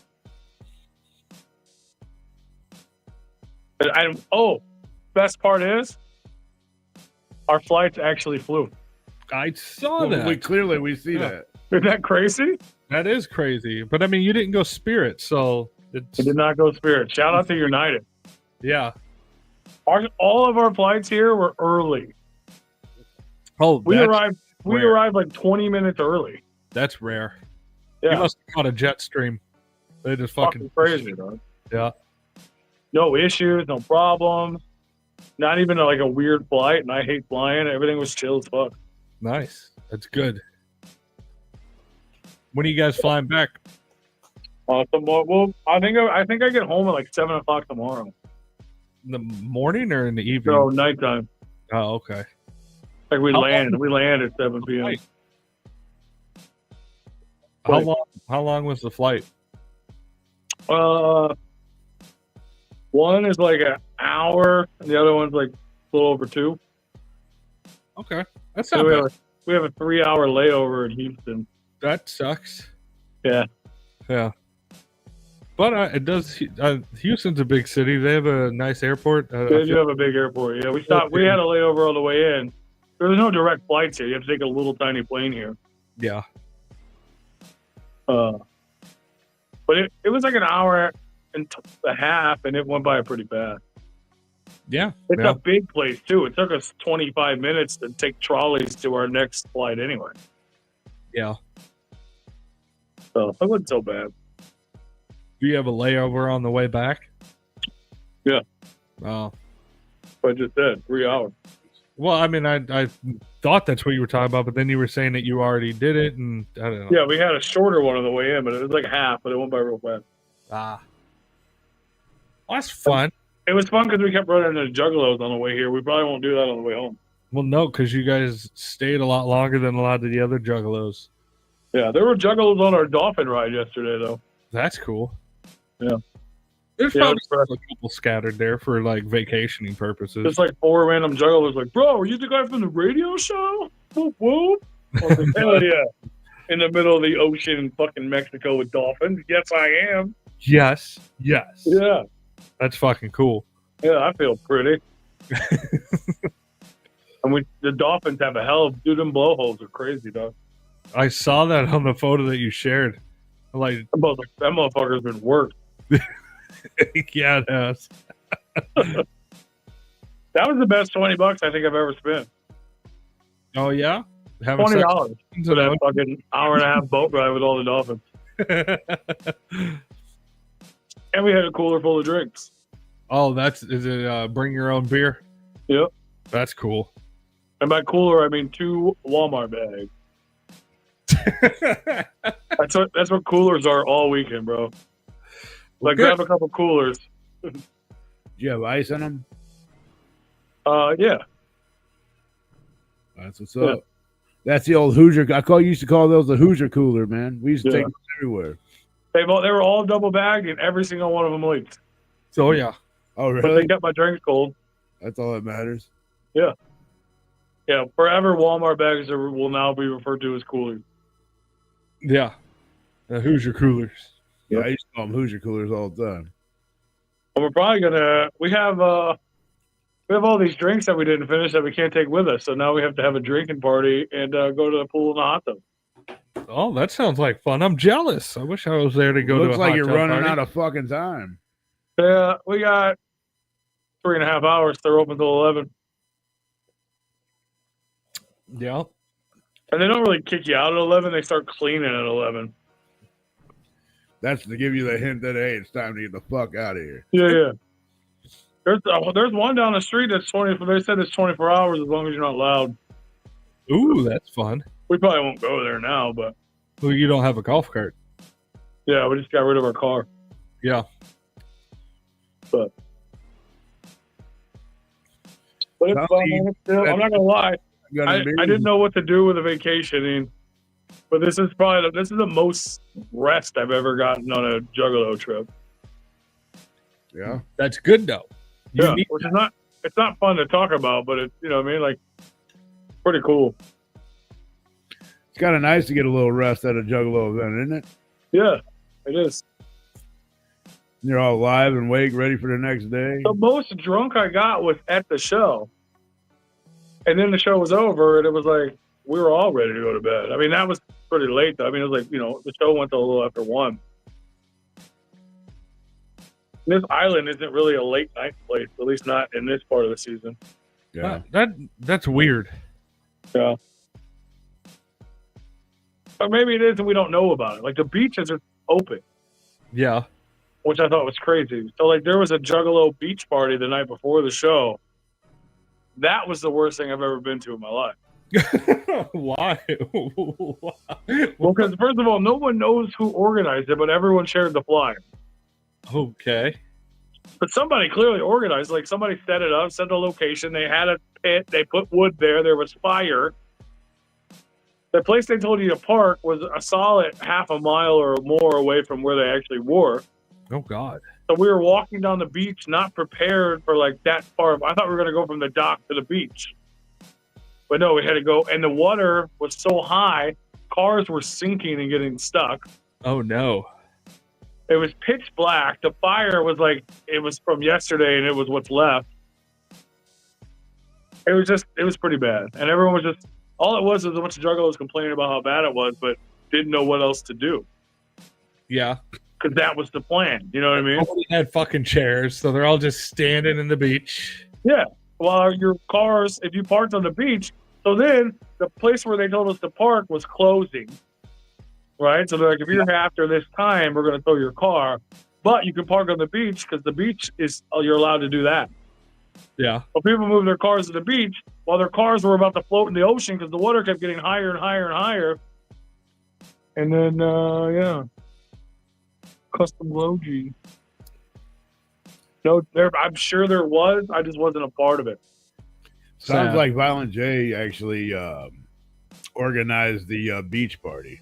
it does sound like he organized the beach party. Sounds like dog, like that. Like he was high on ketamine. He's like, bro, that would be so cool if we had a beach party down there, dude. You know Like, what I'm saying? We can get on the beach. We can have a party on the beach, bitch. we have a party on the beach, man, and we just party with a fire. We just tell, Beach on the beach, man. and then we Yeah, a don't. couple people are like, "Damn, bro, this would be a lot better if the dinosaur would have organized." I'm like, bro, I like mean, I've never been here before. but I mean, we would have done a better job. I can guarantee it. Oh, we would have definitely done a better job. Anyone would have done a better job. Gabe could have done a better job. But yeah, it's still dope though. I mean, I can complain about all kinds of shit, but I had a good time. Yeah, That's what it's all about. And I just finally got my pineapple drink, so I'm happy as hell. Nice. I ripped that dinosaur apart and ate it like a fucking pussy. I'm surprised you didn't get a coconut. Have a coconut. I don't like coconut. No, you just drink the water out of it. Yeah. Well, like even like a lot of the two places that had pineapple drinks were like, it was pina colada, and I was like, I don't want a pina colada. Well, The first place wouldn't give me anything else. The second place was like, whatever you want, bro. And I was like, cool, you can have my $20 then. yeah, yeah. And it was the delicious frozen strawberry margarita with whipped cream, cherries, pineapple chunks, all inside of a giant pineapple with pineapple leaves, and it was beautiful. And I drank it all, and then I ripped it apart and ate it inside. Good, as you should. Yeah. Yeah, pineapple drinks are always fun. Always Yeah, good. fuck yeah. I want to make it. We should make them at home. We should have a pineapple party. I guess that's just a swinger party, isn't it? Yeah, well, you know, it can be. Only if you turn them upside down. Custom, he did get the bone from the one printing machine they brought, which apparently there was an extra printing machine that also. Allegedly. I think that's bullshit. I think that's a lie. I think they brought one, and I think it was a piece of shit, and they knew that it was a piece of shit. They said, fuck it, it'll be fine. They're like, they're just a bunch of pieces of shit anyway. Yeah, these aren't our top fucking fans. Like, Right. you guys are like supposed to be the creme de la creme fans. Like, these are the Hard carrying jugs, bro. yeah, like these are the ones that you need to cater to out of any of them. From Tucson to West Virginia to South Padre Island to Detroit, Michigan, baby. We followed you all over the country to get our coins. And this is how they treated you. I mean, it only took 5 years when it was only supposed to be like a year. It only took 5 years for them to break the fucking machine. Yep. Right. It only broke on the one day they actually had to use it. Well, they only had 5 years to prepare, you know, and they still fucked. Fair, they did only have 5 years to prepare. That's right. I didn't think about that. Yeah. It took them 47 years to release the knot. So, Second deck, baby. fuck yeah. Whoop, whoop. Boop, boop. All right, I'm gonna leave you guys alone. Get back to your show. Okay. All right. Well, you enjoy your All fucking time. your cooler beers. Huh? I said, Bob. I knew you were waiting for it, bro. No, you're good, man. I don't give a shit. I just No. fucking. It's weird. There's never been. I mean, obviously, I'm still here, but I'm not there. But there's never been a show without me, so I had to be here. No, I mean, it's definitely different when you're not here, but you get online. And like when I was in Florida. Gulf Shores. Yeah. When I was in Gulf Shores, I was like, it definitely felt a lot different. It is. That's the only reason why I don't insist on doing remote, because it is different. Because even it's A lot different. as fun as it is to Well, not. it's the first time I've never had the fucking controls ever. Yeah. Not just been remote. Yeah, see? You kicked me out. That's crazy. That's the worst thing I ever let you do. And it's not very often I get to drink on here either, but I like that. It's Which like, is muted. for Nope. me. Nope. Me Muted. too. Damn, bro. I mean, you ain't really drinking. You're drinking fucking White Claw, bro. That is not. Well, really I had like 5 drinks before we got here too. Hey, This was just faster. I was gonna make a Jaeger bomb, but I didn't want to sit there and pour drinks while I was trying to talk. I mean, you know, you can get a DUI on a golf cart too, right? Yes, which is why I didn't drink the first time we did it, but I wanted a pineapple drink, which led to allowing me to have other drinks, Right. which also led me to worry. We didn't really drive a lot. We just drove to places this time. Last time, we just drove for 4 hours. Most of it. This time, we were just going place to place for transportation, so yeah. I was a little more leery. Yeah. But yeah, I love you guys. I love everybody listening. Don't talk too much shit about me because I will be back next Tuesday. We're talking all this shit. Yeah, we're gonna. Yeah, but I'm saying it's not too much. All of it. Don't go too far. Don't pull out the picks. Oh no, we're gonna do something better. We're gonna end the show as soon as you leave. He's like, Well, I mean, that's fine. If you guys can't do it without me, then don't do it without me. Oh fuck! oh, here we go. Here we go. It's all about him. Oh, No, I'm going to drink alcohol and get in the pool because I'm still on vacation for like 15 more hours. We'll go get fucking hammered and fucking play toesies in the hot tub. All right. Yeah, cheers, brother. Have a good rest of your Cheers. evening. Cheers. Safe Cheers. flight Hell yeah. in Houston. All right, y'all. I'll see y'all when I get home. We'll see you next Tuesday. Whoop, Whoop whoop. whoop, whoop. Boings. Oh, get to hear from P, the other side of the country. That was nice. Got a tour of South Padre, which looks boring as fuck if you aren't at the beach. Yeah, it didn't look like a whole lot to do. No, because For being a tourist place too, you know. My thing is that like I like things to do that isn't just like, hey, go just throw money at me for like merch or something like that. Right. You know, they did go to like some arcade though. I did see that. Him and I don't know whoever else was with them. They were at some kind of arcade place. So, yeah. I mean, they did do that. Maybe play some games or something. Maybe, but I mean, as a tourist place, I mean, yeah, I'm not going somewhere to go to arcade. I'm going somewhere to go like good restaurants. Well, he said they were maybe a good club food, or something. Yeah, let's see. Like not necessarily a nightclub, but like an adult club, like go to hang out. Who? I don't know. Let's see. G's just trying to get his fucking his card, even though he wasn't there. He's just say he's gonna. He's like, I'm just gonna say I never got my card. Yes, Timothy, I'm on board with that. Rest in peace, Charlie Kirk. I don't know anything about him. The only thing I've heard was not good. But should he be dead? No. I mean, I don't think he should be dead over an opinion. To be fair, have you ever watched any of his videos?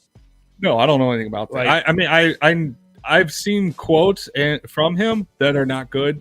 That's things that the he problem. talked about. Quotes.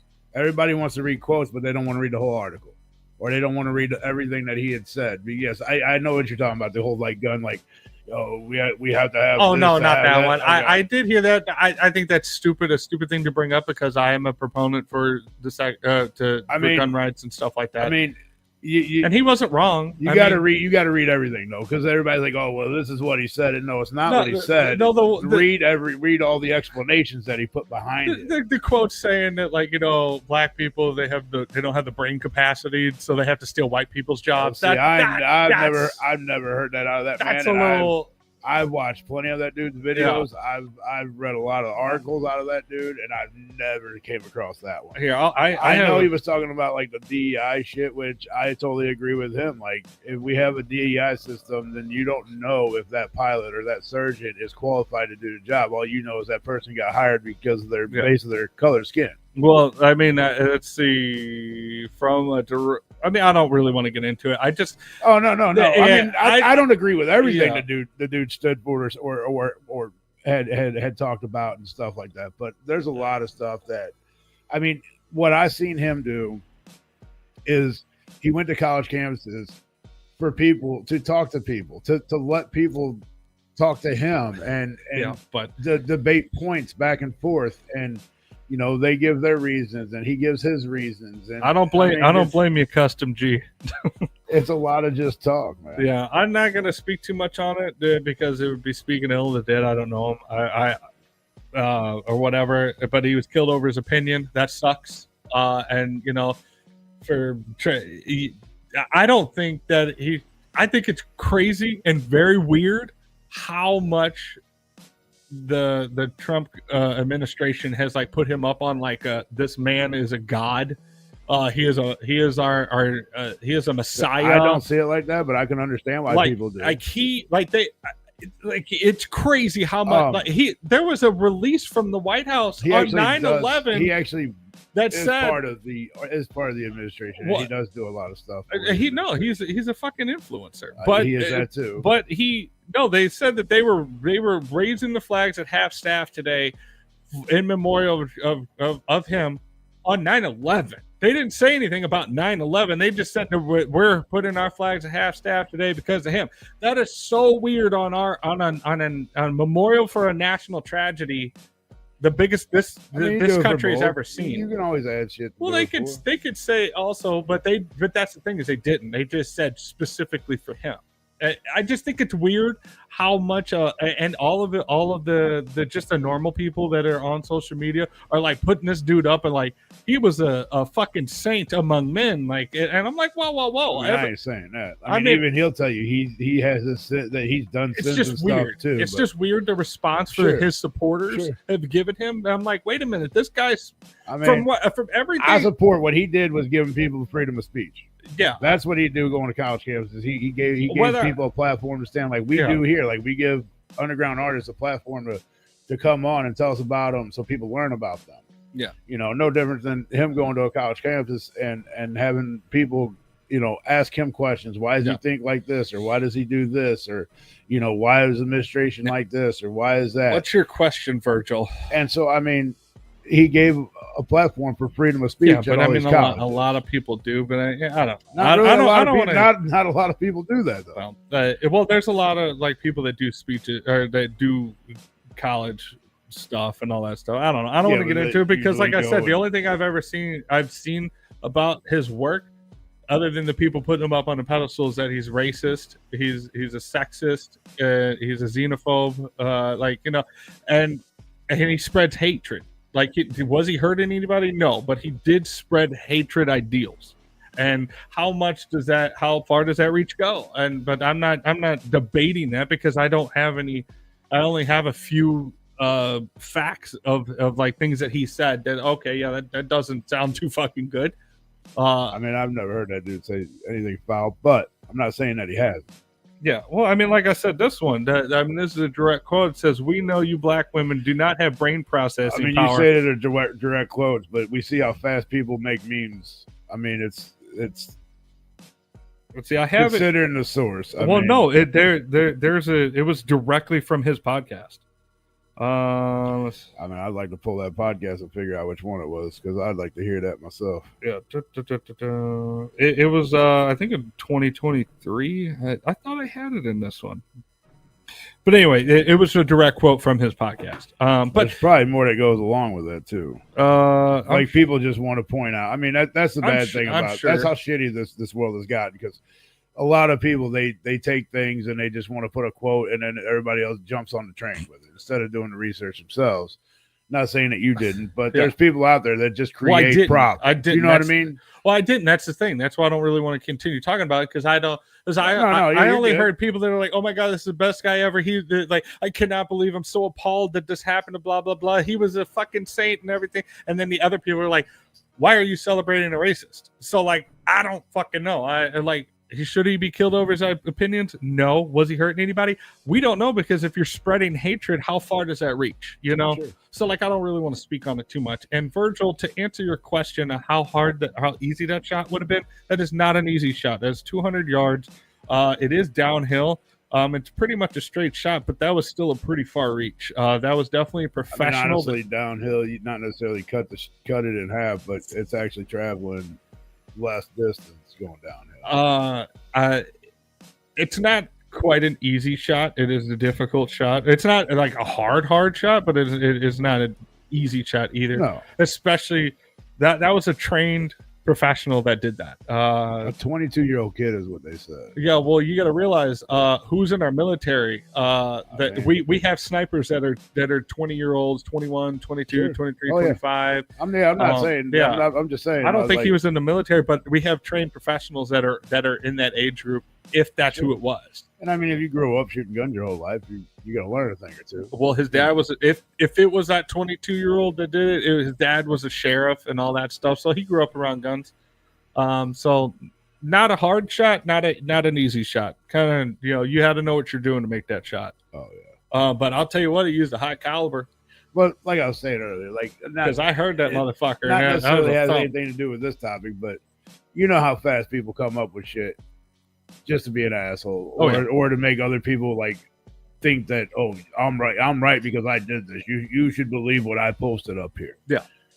I mean, it just, you don't ever really get the truth out of fucking people these days. I don't believe anything, and it's gotten so much worse I'm that, like, telling I don't you, bro. believe with AI. I don't believe anything on Facebook anymore. Like, not like zero. Oh no, like the video I showed you earlier, that girl jumping in the fucking ocean. Like, come on, bro. Like, hey, just stop it Well, already. I'll see headlines that, like, it makes no sense for anybody to fake this. Right. It could be like something like, oh, they're coming out with a sequel of this movie. Sure. I don't believe anything. Nothing. Because no, I've reshared something because I'm like, really, bro? Like, yeah.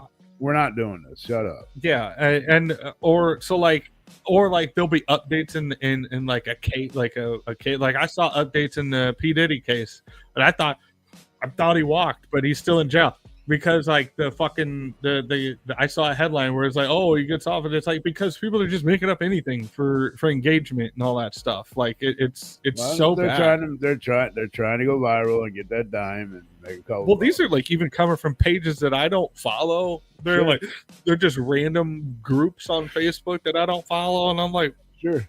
let's see. My reason for the question is because Manchester, England, the belief is that it was a professional hit. I would agree. It was a professional hit. I mean, that was good shot placement.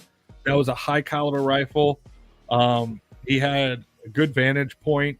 The whole thing with the shell casings left over, I think, is bullshit because they claim that they found his rifle, which he wouldn't have left, and also it was a bolt action, and there was one shot. So why is there spent shell casings when there's one shot? And why is there empty shell, or why is there live rounds there as well? Like, you're not just gonna leave that shit behind. You're gonna get there, you're gonna put one shot, and you're gonna leave. That's it. And also, you had to scale down the building. Let's speak about who we're talking. 22-year-old kid just murdered somebody, freaked the fuck out, and left. No. Because, like, if the shell casings are real, Sure. I mean, I look at all the scenarios behind this too, and it's like, nobody's that dumb. Dude, they're not. I saw a press release Especially where they were when you're like doing something like that, where they were reading what was on the shells and or on the casings. Yeah, I don't believe that shit. Well, I didn't believe it until they got to the last one, because this is a professional White House press, and the guy's like, "Oh, it's this." I can't remember exactly what the ones they said, but I do remember the last one because they read off like 3 or 4 of them, and then he goes, "And finally, we have the casing that said it was engraved. If you are reading this, you are gay. LMAO." I was like, dude, bro, if this is a play on, oh, we just found these shell casings that had all these things that directly point to this or this reason, like, why are they going to put that in there? Like, yeah, dude, that is so funny. I'm sorry. I mean, so fucked. Well thought. And so that puts credibility that, okay, maybe he did leave the shell casings there on purpose. I mean, he would have done it on purpose. Like, you're not just going to leave that. No. Especially if it's a bolt action, you're not going to have them fucking shells in your pocket, and you're not going to leave them behind. No, you're not. It's like you're going to have that's like why the mafia did a lot of their hits in the 70s and 80s with revolvers, because you don't have to worry about shell casings. They stay right there. You have no problem, Virgil. I'm a gun enthusiast, and I love I love like a military enthusiast and all that stuff, and all like marksmanship. And I even wanted to be a sniper in the Marines until the war became about oil back in the day, and I was like, I'm not gonna do that no more. But I was this close. was this close to joining the Marines after the towers fell. If I wouldn't have had to wait, let's see, I had to wait like 4 years. And but if I was of age when the towers were hit, I would have joined, and I would have had a different life story. But I was in I think 8th grade, and so I had to wait until I was old enough. And by the time I had gotten old enough, the war had clearly become about oil. They fucking totally went away from the war on terrorism and went straight to the oil fields. That was Bush administration there. Oh yeah, well, I mean, they didn't even hide that. Like all of his best friends are oil tycoons, and they were like, who has the biggest oil reserves in the world? Well, we do actually. Well, now we do. We do actually on our own soil, but well, we're not going to go to war. Yeah, but those pesky liberals have those fucking laws in place where we can't dig up these fucking parks. Fuck that. I mean, I'm not against. Let's go dig up these national parks. I'm not against that. Like we don't need to dig up national parks for shit. But we can go dig other places and get plenty of fucking oil. Oh yeah, in our land, we on our own land here. Yeah. Oh yeah. Well, they want to develop those lands and they want to fucking sell them, and because they see it as like, no, we need to preserve our beauty of this country. This country's beautiful in certain spots. It's beautiful. It is until you start tearing it down. Exactly. And you put up fucking housings, or you put up fucking strip malls, or you put up fucking bullshit we don't need. And it's not even just like, oh, we want to go hang out in the fucking park or whatever. It's not some hippy dippy bullshit. We learn about our past. We learn about the history of this planet. It's science. Well, you need plants. You need plants to survive. You need animals for this earth to survive. Not everything is about fucking money. You don't have to destroy your planet for money. I mean, that's what we're doing. Yeah, Virgil. We all felt the same. It was a bad day, but then and then it turned out to be something stupid. I appreciate him being all the way over there and still giving a shit about what happens here. My brother was in Air Force when the towers were hit. He was in boot camp, which was a really bad timing for him. 2001. My brother, he was in boot camp, and he got the call that you're going to Kuwait, and they were literally shooting missiles over his head into Kuwait. On CNN, that missile barrage, they were shooting it over him because he was like basically on the front lines. He wasn't in combat because like he was in the Air Force, but like he was in a construction division or whatever. So basically, he built targets to test bombs on and shit like that. But he was in country. I don't think he didn't see any action, but he was in country. And that was wild. It's a scary thought, man. Oh yeah, war is a scary thought. Oh yeah, for sure. But yeah, 9/11 was over the weekend as well. Let us not forget, which I feel like we did because my social media feed has been absolute fucking trash this entire week. Because you had the girl from Ukraine that got killed on the train, which was horrific, terrible. Like I watched a lot of fucking gory videos and murder videos and all that stuff. That's where everybody's just standing around watching this girl just fucking like suffer in pain. I honestly don't think there was anything they could do. But the thing was, is that they just looked at it. They didn't even go, oh my god, stepping over and shit. Like, oh well. Like, I don't think the argument that anybody could stop that guy because he hit her in the heart. I'm pretty sure he hit her in the heart based off of maybe not stop, but stop recording and call 911 or something. I mean, fuck. Well, my experience of watching these videos, like thousands of hours of these types of videos and like murders and stuff like that, it looked to me that he stabbed her in the heart, and there was nothing they could do. There was nothing that anybody could do, and it happened so quick. That's why you always got to be aware of your surroundings. Let's see. I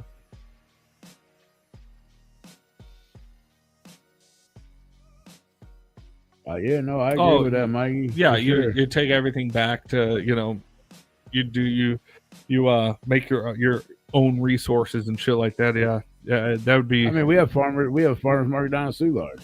Every Saturday, what is it? Every Saturday they're open. I think what people don't realize is that Yeah, I do blame Sarah. Well, I actually blame Sarah's boyfriend.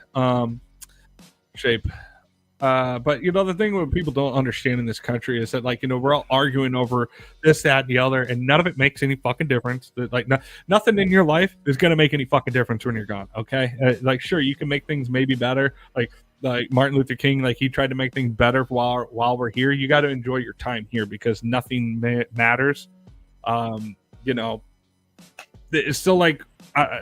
Making somebody else's time more miserable or anything. I don't know where the fuck I was going with People that. get a kick out of that shit, though, man. People get a kick out of making other people's lives fucking miserable, and I don't fucking get it. Like people live, like people feel and live off of fucking drama. Like they have to have drama in their life. I don't fucking get it. Why? Go out and do you, man. Have a good time. Live life. Have fun. That's what it's about. But yeah, my timeline has been absolutely disgusting this last week because it was all the Ukrainian girl. It was just horrific, and then Charlie Kirk was like a day or two later, and then you know that, yeah, and then once Charlie Kirk happened, holy fuck, my timeline went up, it was all over the place. It was this, that, and the other, and I was like, son of a bitch. Like, can we just stop with AI, bro? Bro. Can we just? Dude, she's getting bigger. It's like the hat and fucking Super Troopers. And now she just got smaller. Dude, it's wild. She just had gravy poured on her. I don't know what the fuck. Let's see. Yeah, words are just that, you know, and you know, we're not here for a long time. Enjoy your life. Don't worry about fucking drama. If somebody's giving you drama and all that stuff, just don't even worry about it. You know, just be like, okay, cool. It literally does not affect you. Not at all, bro. Unless they're coming into your work and trying to get you fired and fucking up your finances, which you use to pay for bills and shit. That's different. Maybe don't put yourself in those situations with those people. But other than that, you know, go to the beach. Be a juggalo on the beach. Be a bitch on the beach. Right. Go fucking dip your toes in the sand. Go fucking travel the world. Blame Sarah. Fucking Sarah. Yeah. Have a drink. Enjoy yourself. Yeah. Enjoy life. That's why we're here. Like, you know, you can believe in whatever you want. You can believe in religion and all that stuff. We're here by accident, whether you believe it or not. You know, I'm not challenging your beliefs by saying that. I'm just saying that, you know, we're all here. We should be appreciative of what we've been given because it's so rare. Just look at our universe, our solar system. We have not found life yet. In 50 years or whatever the fuck, 60 years that we've been looking, we have not found life. And we just live on the perfect set of circumstances, and we're worried about what fucking Sarah's saying. We're worried about the fucking bullies. We're worried about fucking making somebody else feel like shit or treating somebody like shit. Like, why? I mean, I know it's in our nature. It's our nature to be self-destructive. There's no reason for it, though. No, it's not. The human race sucks. So why don't you just do your own thing?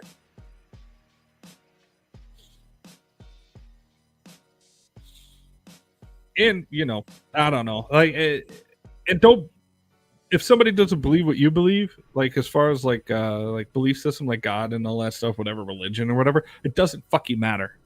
But especially the extremist, they like kill people because of their beliefs and all that shit. Like, what the fuck it's not going to change anything. No, we all can still get along and have an opinion. Yeah. And have different views. Mm-hmm. Misery does love company. That is absolutely true. Anyway, I'm tired of being on the negative subjects. It's stupid. Speaking of fun and negative subjects. Yeah. I watched the Charlie Sheen documentary. I heard that it came out. I haven't seen anything about it. Really good. Yeah. Really good. Talks about every fucking thing. I mean, winning. Everything. Yeah. Like this dude literally just sat down and told his whole life fucking story told exactly what we do here. Let me hear from the beginning. And this dude literally told the story from the beginning of him being a child. Yeah. All the way up until I don't want to say the end of his career, but Was he all a the child star? way. No, not necessarily. No. Okay. I wasn't sure. Did he have movies? Yes. They made their own movies because dad was a movie star. So they would take the camera and they got a camera for Christmas or whatever, one of their birthdays or whatever. Yeah. And yeah, Martin Sheen was his dad, right? Yeah. They made their own movies. And what's the fucking what's the other brothers? We have to see Emilio Estevez or what the fuck? Emilio Estevez, I think is Estevez. Yeah, he actually starred in my favorite movie, Outsiders. That was a good one. And that was like one of like his first movies that he got. Martin Sheen did not want him to use the last name Sheen. Want him to use their last name, which is Estevez, whatever. Yeah. Even Martin's last name is the same. Yeah. And but for some reason he allowed Charlie to use Sheen because I guess what was Charlie's real name is Carlos. Carlos Irwin Estevez. Yeah. So his dad's like, no, we're not gonna do that. You go ahead and use Sheen, and he's like, well, kind of stupid. Carlos Sheen don't even make sense. Yeah. So they came up with Charlie. Emilio Estevez makes sense. Right. Right. Yeah. All the other names make sense. Yeah. Yeah. And he had like what do you have? He had two other brothers and a sister. Which also Emilio Estevez starred in one of my favorite movies, Maximum Overdrive. Yep. I fucking love that movie. A great movie. It's a great movie. And I mean, is he dad? I mean, literally, they tell you now. You remember the whole thing that Corey Feldman kind of threw him under the bus with the whole Corey Haim thing, Kind of raping him and shit or whatever. Yeah, I mean, I lose track of Corey Feldman's claims because he's all Right. over the fucking place. Well, Charlie comes out and he's honest on that, and he tells the fucking story on that, and then he also tells a story about when his AIDS case came out. Yeah. Never did he ever give it to anybody, and he was pretty upfront with everybody that he had slept with, or that he was going to. Yeah. And that's all in there too. And I mean, it's 2 parts, and it's really good. Is it on Netflix? Yeah. Okay. It's really good. The first part, I think it's an hour. I think it's 3 hours altogether, like an hour and a half and then an hour and a half, and it's really good, man. Yeah. Like you can watch the first half. I would like to watch it. I like Charlie Sheen. I watched it all in one day. I watched it back to back, both Yeah. episodes. Now, if you were like, all right, I got an hour and a half to kill, watch it, because when you start the next one, you already know where the hell you're at. Yeah. Like it of course it gives you like the recap of the first, but you already know going in when they start back up with the interview and all that, you already know what's going on. You know what's getting. You already know what you've seen, and then now you can't wait to hear what else happens. Yep. And I mean, this dude, holy fucking drugs. This dude did a lot of drugs. A lot more than we actually know. When you hear him actually talk about it, you're like, how the fuck are you still alive, bro? I just assume he did all the drugs. Like, how the fuck are you still alive? Well, it's the same stories that we hear from like Nikki Sixx or any of the this fucking dude's 80s. worse. Right? Is he? Oh, way worse. Wow. This dude, like, there's a part in there where one of his ex-wives, she even states that if anybody did the amount of drugs that Charlie does, and I don't do as many as him, but between the two of us, we do a lot of fucking drugs. Yeah. Or did a lot of fucking drugs. Anybody else that did the amount that we did or he did would be fucking dead. Yeah, probably. And I'm like, I believe that. After hearing everything from as a little child all the way up to the end, holy fuck. Is he still on drugs? No, sober. Okay. I thought he was sober. As far as when they were doing a documentary and when it came out, he was 7 years sober, 8 years sober, 7 or 8 years. I mean, the dude looks a little rough. but he's also getting older. Yeah. But it was really good. Yeah. It's really fucking good. I recommend if you haven't seen it and you're on the fence of watching it, watch it. I understand it's a little longer. Like I don't like 3-hour fucking movies because I'm like, fuck you, I'm gonna lose interest.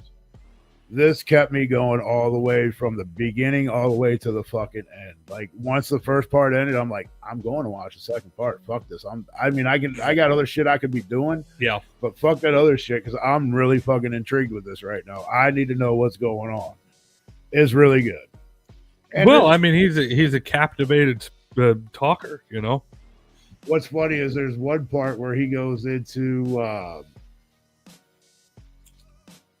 one of the ex-wives' house. I forgot which one it was. I can't believe I forget which one it was. But he goes into one of them, like I was like to see the kids or something. Yeah. And the camera crew's there getting her side, like getting like her story of Charlie and like all this shit. Like her story and like what happened and just asking her questions, like basically like her side of being married to Charlie and this and that.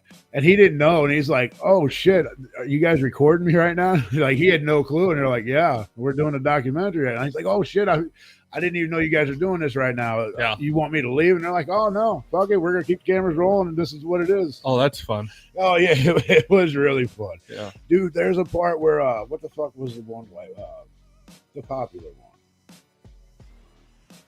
one. No. I don't even remember who the fuck he was married to. Wives in Order. That's a bad autofill. Denise Richards. Yeah, Denise Richards. So Donna Peel, Denise Richards, Brooke Mueller. Yeah. So Denise Richards. So there's a part, I guess when they were doing like 2.5 Men, the brother that was living with them was, I mean, literally like he didn't know, like he was on the fence of starting to even do this show right off the bat, like because he already heard all the stories and horrible shit that Charlie was doing. And Charlie came up to him and said, look, man, I'm taking this serious. I'm sober. I'm not doing anything. Well, of course, Charlie was lying to him. Well, I mean, he definitely relapsed. Yeah. If he was sober. And apparently he did. He relapsed like 3 or 4 different times, if not more. But 3 or 4 that they at least talk about. And Denise Richards showed up. This dude's in a fucking trailer or whatever with women. And she just starts making making him a sandwich or whatever. And then dude from 2.5 Men's like, are you making all of them sandwiches? She's like, yeah, it's just fucking turkey and cheese, and it ain't like this is some fucking like gourmet fucking $high goddamn sandwich. Like, yeah, we're done. It's whatever, you know, he's doing whatever. Yeah, I'm still, you know, we were married. We still have, you know. That's wild though. Yeah. It was crazy, but it's pretty fucking good just to hear like some of the shit that you hear out of his mouth. And then some of the ex-wives' mouths. I guess all of them. Martin Sheen is not in it, and somebody else is not in it. I think his other Emilio's not in it. He wanted them in there, but he understood why they didn't want to be part. Emilio hasn't even been in the fucking public eye in a long time. Let's see that. No, but he wanted them. He asked them to be in it. And the relationship that him and his dad had was fucking top notch. Yeah. And he wasn't a kid. He wasn't a kid that grew up wealthy. He lived in like, I mean, I forget. I guess Hollywood Hills, but the shitty part of Hollywood Hills. But I mean, like his dad was Martin Sheen. He was. Like, yes. how did they grow up poor? They didn't have, I mean, back then when he started, though, they didn't have shit before he started. Yeah. And his dad would actually take all the kids, take the whole fucking family. Like if he was in another country or another state, whatever, doing a movie, Martin took the family with him. Like, I'm not being that dad that leaves my family behind and to go do something and then come back. I'm not going to be a part-time parent. I'm bringing my family with me. Yeah. And that's all explained in there too. And It's really fucking good, man. And if you like Charlie Sheen, or if you have any hatred for that man, listen to his story, because you can understand why you might. Okay, I can understand why maybe I don't like this guy. Maybe I'll start to like him because he actually has reasons for being a piece of shit sometimes. But he really wasn't a piece of shit. I He would wasn't like to hurting know his nobody but reasons. himself. Well, yeah. And He never until really had kids. I don't think you really. I mean, well, that's a whole different story though. Like that's home life and all that shit. That's different. Yeah, no, it was really fucking good though. I was really surprised because I like documentaries, but I also think documentaries are fake sometimes. Well, of course. Well, they want to pay. It depends on who is driving the documentary, because it's going to paint it in whatever light is whoever is actually the driving force behind it. I will tell you right now, this is not a fake documentary. Yeah. I mean, if it was, this dude would not talk about half the shit he talks about, because it makes him look like a complete douchebag. A lot of the shit. And I mean, how do you not? I mean, like, I always like Charlie Sheen. Like, I never had a problem with that dude. Even hearing the stories and shit, I'm like, fuck, party on, bro. Like, fucking kill it out there. I mean, he was just a party monster. I never really heard anything in like him like really treating people badly. Oh, there's all the negativity that like it's all brought up, man. Like everything that like was in the light gets touched on, and even things that you didn't even know about gets touched on. You're like, wait a minute, I never heard about that. What the fuck? Yeah. And it gets brought up because it's his life. I mean, he knows he was a shitty person. Yeah. But, you know, every Charlie Sheen movie, I've always been kind of a fan of. It even goes to his little part. He goes to explain the little part that he got in Ferris Bueller's Day Off at the end, where they're at the police station where the sister gets locked up. Oh, yeah. So they even talk about that. It's like how he got that part. And that's fucking amazing. Like, who the fuck would have thought you would have gotten this part? And that was like one of his first roles, I think. Mm-hmm. Pretty sure it was like one of his first roles. It goes in to talk about how his brother was a smoker and shit, and he had this fucking leather jacket. He's like, "Oh, I'll just put." And it goes in to tell you how, like, who got him the part, or who at least like told him about it, and then he just showed up and it ends up getting the fucking part based, obviously, because it's in the fucking movie. But yeah, I mean, it goes. He explains everything about it and why he looks like shit in that scene, and it's just fucking hilarious, man. Like, he literally stayed up all night because they wanted him to look tired. Like, you've been up all night. Like, you need to look tired. So he's like, I had to prepare myself for the role. So I had to fucking, like, I just stayed up and then I went. And he was late for a couple of them or whatever. I mean, it goes in. It's pretty fucking entertaining. Yeah. I'm looking at it. He's real disheveled in it. Yeah. And he got in trouble on one of the sets because he ended up staying up all night on one of them, and he was looking like shit. And even the director was like, "Hey, what's wrong with you, man? Like, you look like you haven't been to sleep. You look like you're fucking you're falling asleep here. Like, you're not playing the character like we need you to." Yeah. And I don't even want to tell it, but fuck it. There's plenty of other shit in this documentary, but he said, he goes, "All right, man, do me a favor. Get me a cup of ice." And I'm pretty sure we've all heard this before, because I'm pretty sure I heard it before I heard it on the documentary. Yeah. So the director's like, "What?" He's like, "Give me a cup of ice and give me a few minutes." So he's like, "All right, whatever." So the director gave him a cup of ice. He goes into the bathroom and shoves a fucking ice cube up his ass. Oh. And they came back. That's how he like got alive, because of the fucking coldness in his fucking ass. This is just like, that's where you went with it, Tell me about it, bro. Like, I was thinking, like, okay, a cup of ice. Like, where will we get some? Like, you gonna go like open up the coat pocket? Is that some actor's secret or something that I don't know about? It just is. Because nobody else has ever, like, he goes, "I don't know where the fuck it came up, where I even got it from. I have no fucking idea." Well, if he was up for days at a time, he was probably delirious. And he was like, "I know, I got it. I know what's going to fucking work." I mean, yeah, it was really fucked up. I'm like, what the fuck? Like, what in your right mind would tell you to do that? He wasn't in his right mind. I mean, right. But if you think about it, if you got something cold shoved up your ass, you're probably going to be like, oh, because to be honest with you, when I step outside, I could be tired as fuck. Yeah. Like, I've been drinking all fucking night. It's 4 a.m. I'm fucking tired. I want to go home. If we're in the middle of fucking winter and I step outside, I start free. I'm wide the fuck awake again. You know, like I'm ready to keep going. So I can see how it would work, but I'm not doing that shit, bro. So when you see him in that scene in the police station, just know that he just had his finger in his booty hole. It wasn't that one. It was another movie where he's actually sitting at a bar on a movie. He tells you all the movies and like what he had to do to get like parts or how he got them. That's fun. I like hearing the behind the scenes stuff. I mean, even when we have actors on and stuff like that, like, you know, I love hearing their stories about like how they got certain roles or how like how it was on set, how it was filming and all that shit. That's always fun, you know. Yeah, no, that documentary is really good. If you haven't seen the Charlie Sheen documentary, definitely give it a watch. It was phenomenal. Yep. Like I said, it's 2 parts. They're an hour and a half piece. It's like 3 hours long. It is long to sit there and watch it and then watch both episodes. But I was just like zoned in. Like, I'm like, all right, fuck it. This one just ended. Yeah. Like, do I want to start? Yeah, fuck yeah, I want to start the other one. Yeah, I want to. So usually I'm not like that. Usually it takes an hour and a half. I'm done with a movie. Yeah, like I'm just done with it. I don't watch 2-hour movies. If I see it's 2 hours, I don't care if it's a movie I want to see really bad. If it's 2 hours long, fuck that, I'm out. My mind just don't stay with movies that long. It's got to be a real good movie to keep my attention. Usually, yes. Usually because the plots and the story, like it eventually runs short. And then you're like, you have all this other shit going on. It doesn't even make any sense.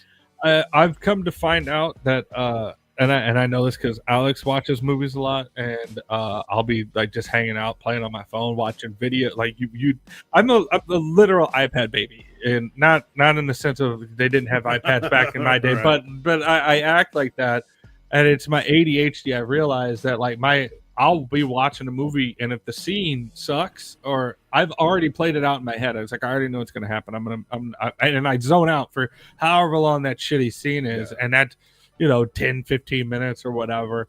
Where if I'm just watching a YouTube video, I just tune in and out to the movie.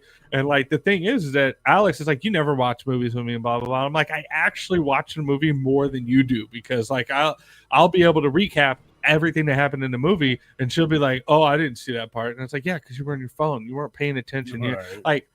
So I found out that the best way for me to watch a movie nowadays is to be watching YouTube on my phone with the movie on the TV in the background, because then I'll tune in when it gets interesting, be like, oh, and then when I lose interest, I'll be like, oh, back to the video. Oh, I'm back into the movie.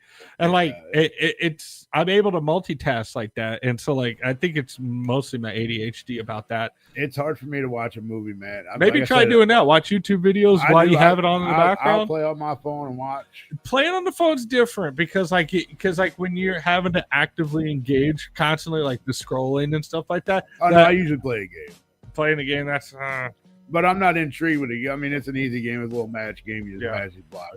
Yeah, but like anytime you have to like actively like be moving around and stuff, I think for me, if I find that I engage more in what I'm doing on the phone. But if I'm just sitting there watching, because I have like stands that I use like to just hold my phone or whatever. If I'm watching a video on my phone, like because I love YouTube, so I watch YouTube all the time. But how do you watch? Do you have sound on? Yeah, I have it. Yeah, I have one. I usually have earbuds in. Okay. Yeah, I'll have I have one earbud in, and I'll just be watching my video, and then like I'll have it the other, and then when I get bored, when the video's boring, I'll turn it into the movie, and then like I'll just go back and forth, and basically the movie has to be on until it catches my attention. Yeah. See, for me, that's when we talk about movies on here, and P's like, "Oh, check this movie out." P and I do not have the same taste in movies. Yeah. Out of all the movies he told me about, which are quite a few, and I've watched pretty much quite a few of them, probably all of them that he told me to watch. Yeah. There's a handful of them that I like. I'm like, all right, it kept my attention. Yeah. A lot of shit that he watches that tells me to watch, I'll turn it on in like 10 minutes, I'm done. Like, fuck, this movie sucks. And I ain't even got to the good shit yet. Yeah. But you started the movie out like shit, already lost my interest. Like, I think we have more similar tastes in movies than well, yeah, because I'm more of a horror and comedy guy. Yeah. I can do action movies, but action movies, I've seen them already. Yeah. there's no action movie that can come out today that I haven't already seen Exactly. what happened before. Exactly. You know what I mean? It's like you already complete the scene. Like you already. But now a comedy, you could have come up with plenty of comedies nowadays that I haven't seen before. Well, it might be tough, I'm but- waiting for the next wave of comedy movies because Hollywood goes in whatever's popular. Right now, it's superheroes, and eventually that's going to run its course. And I'm wondering what the next genre is going to be. I feel like it already has ran its course. It has, but they're Yeah, still 100%. milking the fuck out of it. They are. But the next genre has not stepped up yet because No. it went from comedy, horror, then superhero, and now we're waiting for the next one. Well, we should be we're in the horror season now, so Well, no, I'm talking about like Oh, long term, right. like years, like. but hopefully we yeah. can at least get a good horror movie now closer to Halloween. I would fucking hope It's been a so. while since Well- we had a decent horror movie. Well, I was thinking, I saw Weapons, and the Conjuring Last Rite. The Conjuring I Last do need Rite. to watch that. Conjuring Last Rite's a good one. It's not. It's a good watch. It's not like a super scary. At least to me, it's not. And I'm still trying to find don't- that movie. I want to watch a movie and be like, oh fuck. I don't want to ruin the movie for people. I'm not going to say what it is, but I don't want to ruin it when you get into that moment.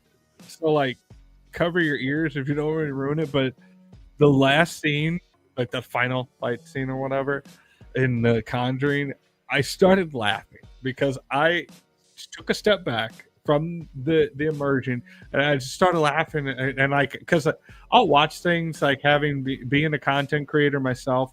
I'll occasionally my brain will disconnect and be like, okay, well, what would it look like on the set, like for the people, or like what was the behind the scenes, or like how was it shot? And it's just so fucking goofy what they're doing for the final fight or whatever. Just it disconnected me and I just started laughing. I was like, these motherfuckers, they're just fighting. They're all just no. to what it was. I'm trying not to spoil it, but like That's not what they were when doing. it gets to but the fight, when it's what they were fighting and how they were fighting it and how the fight scene was. I was like, this is so goofy. This is so stupid. it was like a B-rated fucking fight scene, basically. No. It was done well, but it was Was just it? the Okay. whole idea of what was happening. Right. I was like, this is so dumb. This is so dumb.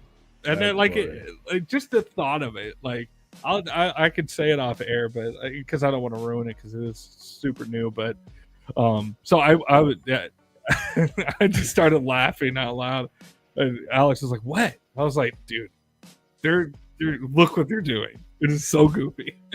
I did watch a movie called Oh, and sorry to Oh, go no, back you're because I will forget. Weapons, I think, is an interesting take on like a. It's almost like it does have horror aspects, so it's like more of like a thriller. Yeah. It is creepy watching the people run with their like arms out and shit. Oh shit, that's muted. But like, it's an interesting take on horror movies. Yeah. Well, their arms are straight out, and they're just. like they're running like Jenny from fucking Forrest Gump, where they fucking meet up with each other finally at the fountain or whatever. Yeah. And she's running out like, oh my god. That's funny. But it's not as much of a horror movie as I don't know how it's portrayed because I didn't know anything about it before I saw it. But like it's like a thriller. But it is an interesting take on telling the story, and I think that's the same studio that which one was it? It wasn't Up or not Up. Nope. Or Don't Look Up. It was like one of those studios that like does the different style of a movie. Yeah. But yeah, maybe watch that. That's an interesting. It might be a long, drawn out story, but it does keep your attention. Like I said, it's more of like a suspense thriller. I'm okay with those. Yeah. But I like the fucking mass murder, fucking like Jason movies, Texas Chainsaw movies. Like Yeah. I like those Yeah. thriller killers. You know what Yeah. I mean? But I did watch a movie. I watched two of them. One called Fatal. And It was all right. I didn't get through it because I was tired and I ended up falling asleep. But I fell asleep more towards the end than the middle. So, from what I've seen, it's about these two business partners, basically. This is called Fatal. Yeah. There's these two business partners are pretty much like brothers. They're family. And one wants to sell the company, but he can't. They're sports agencies is what they are. And one wants to sell the company because they got offered a pretty good dime for it. And the other one didn't want to sell. Uh-huh. So then there's a break-in at old dude's house, and nobody can figure out why. And there's a detective on there, and then they figure it out. And the detective takes him and kind of shows him what they found out, this and that. Is this an all-black cast? Yes. Okay, I'm just making sure I'm looking at the right one. Yeah. 2025, in an epic test of loyalty, two lifelong friends face betrayal between a seductive woman. Yeah. Comes between them, driven by love, money, and power. Yeah. It looks like it was shot on an iPhone. Hey, to be honest with you, it's really not that bad. I would say it's a B-rated movie. Yes, it is not. It's not that bad. It's actually it's pretty decent. Yeah, it really is. It's more of a suspense than scary. It's not. I didn't think it was scary at all. To me, it would be like a Lifetime fucking movie, bro. To be honest with you, I'm not a fan. Looking at these screenshots of it, and I'm like, I'm not a fan of Lifetime movies by any fucking means, but it really wasn't bad. It wasn't bad at all. It definitely looks like a movie that was shot by a director that we would have on. Right. Oh, no, most definitely. But the acting itself is not bad. Yeah. Which I was really kind of surprised. And it just, and I'm not listening to the scenes. I'm just seeing a still image of so like the lighting looks terrible. It looks like a behind the scenes photo of like an underground rap video from your homie or whatever. There is quite a few like dark scenes, and they're not too dark, but the lights are low. Well, no, I'm meaning like just the way it looks. Yeah, and like it like just the pixels. It just looks like if we were in the room shooting a video here. And somebody was shooting the video on the phone, and we were like, okay, you ready? All right. Action. And like it was like just real low budget. It definitely I would say it's low budget. If I could pull up images as fast as P, I would do that. But and then I watched another movie called Eeny Meeny. Eeny Meeny? Eeny Meeny, yeah. That movie was actually pretty fucking good, and it was pretty fucking funny, and it was just I would say another B-rated movie. Actually, Eeny Meeny they're both on fucking Tubi. Is that Justin Bieber? No. They're both on fucking Tubi, so they are low budget. Why is Justin Bieber coming up for Eeny Meeny? Sean Kingston, Justin Bieber, Eeny Meeny. I guess they have a song called Eeny Meeny. Yeah, let me see if I pull it up. Sure. I didn't put movie behind it, but also I'm glad you guys didn't see me watch it. Didn't see me try to spell this fucking Eeny Meeny out. Yeah, it's probably easier if I just go and tell my phone how to. I see it. The movie Eeny Meeny. Yeah, just look up Eeny Meeny movie, which is like.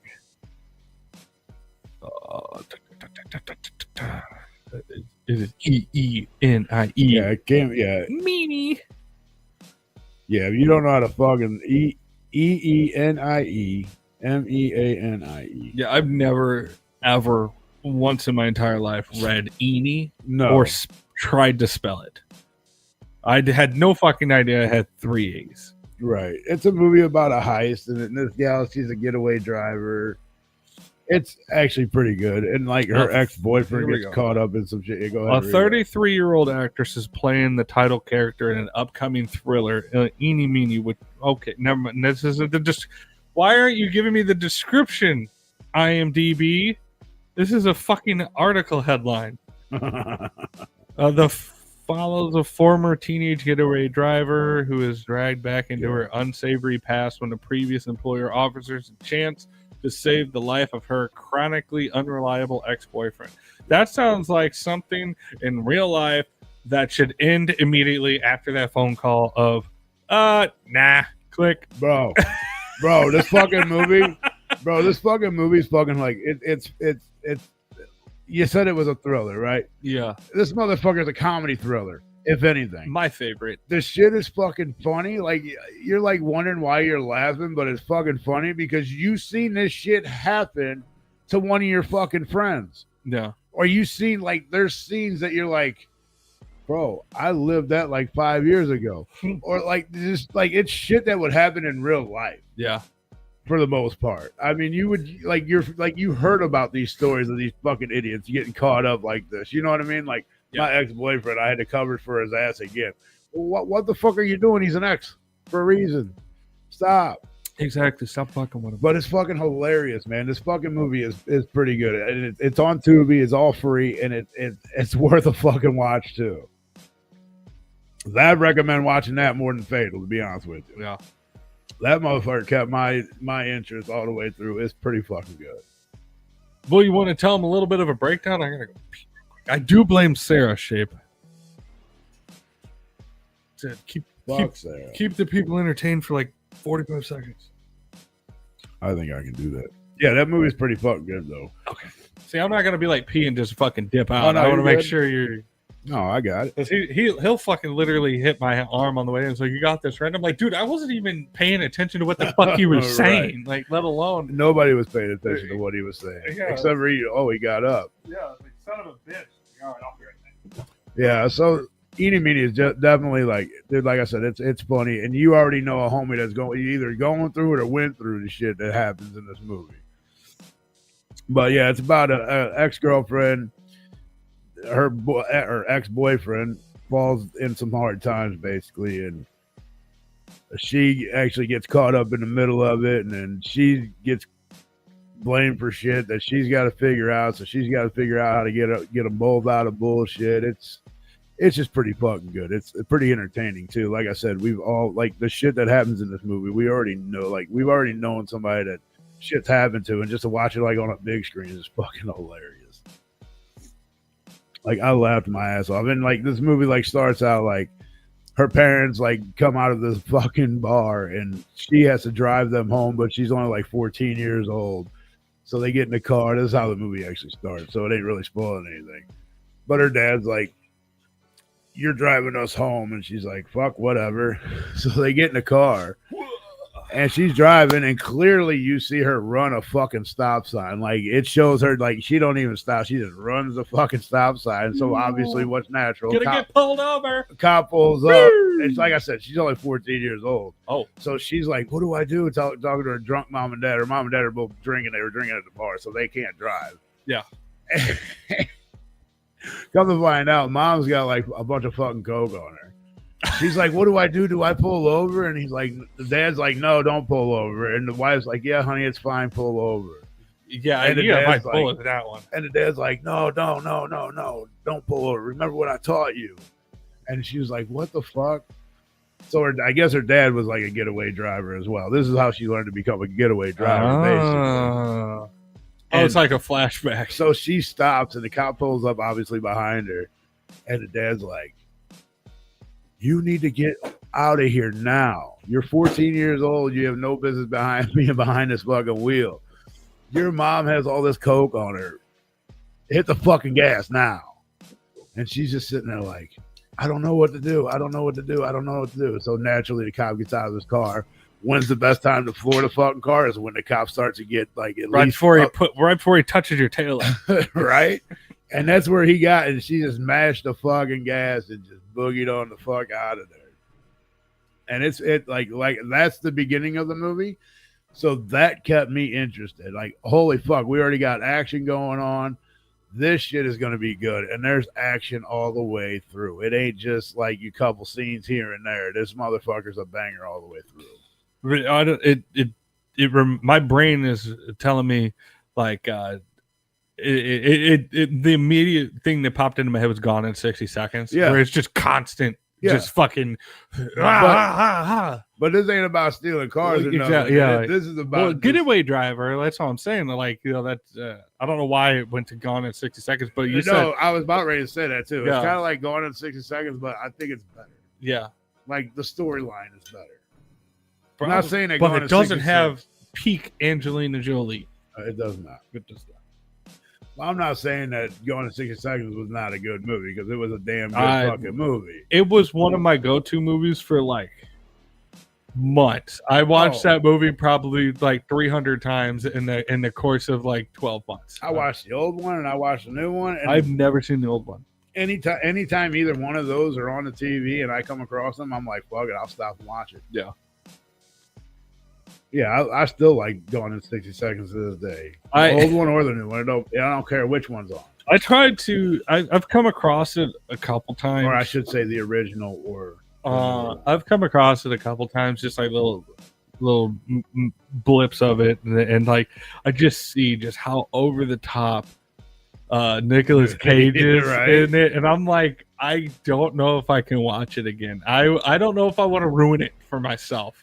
I just want to leave it where I know it was cringy. I know it was over the top acting, but I don't want to watch it and be like, I can't. This is unwatchable now. But to be honest with you, that was probably one of the movies he was his best acting came in. But he was.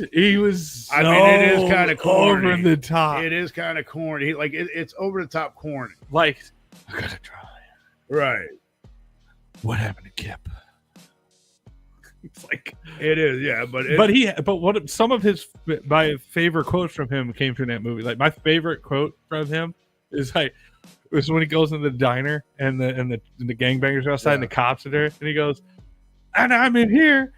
It's like when I'm in here, you're not gonna do nothing because you're out there. That's not the quote, but like it's something like that. Yeah, I got you. It's just so funny. Speaking of that man, he is also talked about in the Charlie Sheen documentary. Oh, Nicolas Cage or Yeah, the Nicolas gangbanger. Cage. Okay. Nicolas Cage is also talked about in there. Yeah.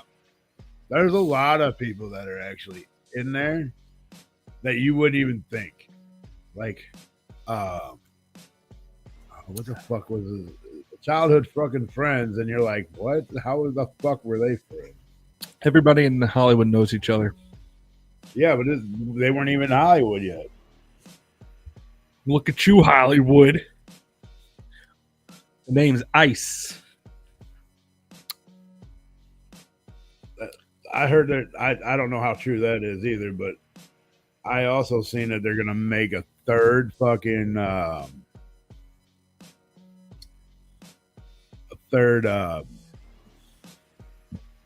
Top Gun. I don't know if I like that idea. It would have to be a whole new cast. Well, the Tom Cruise would be still in it.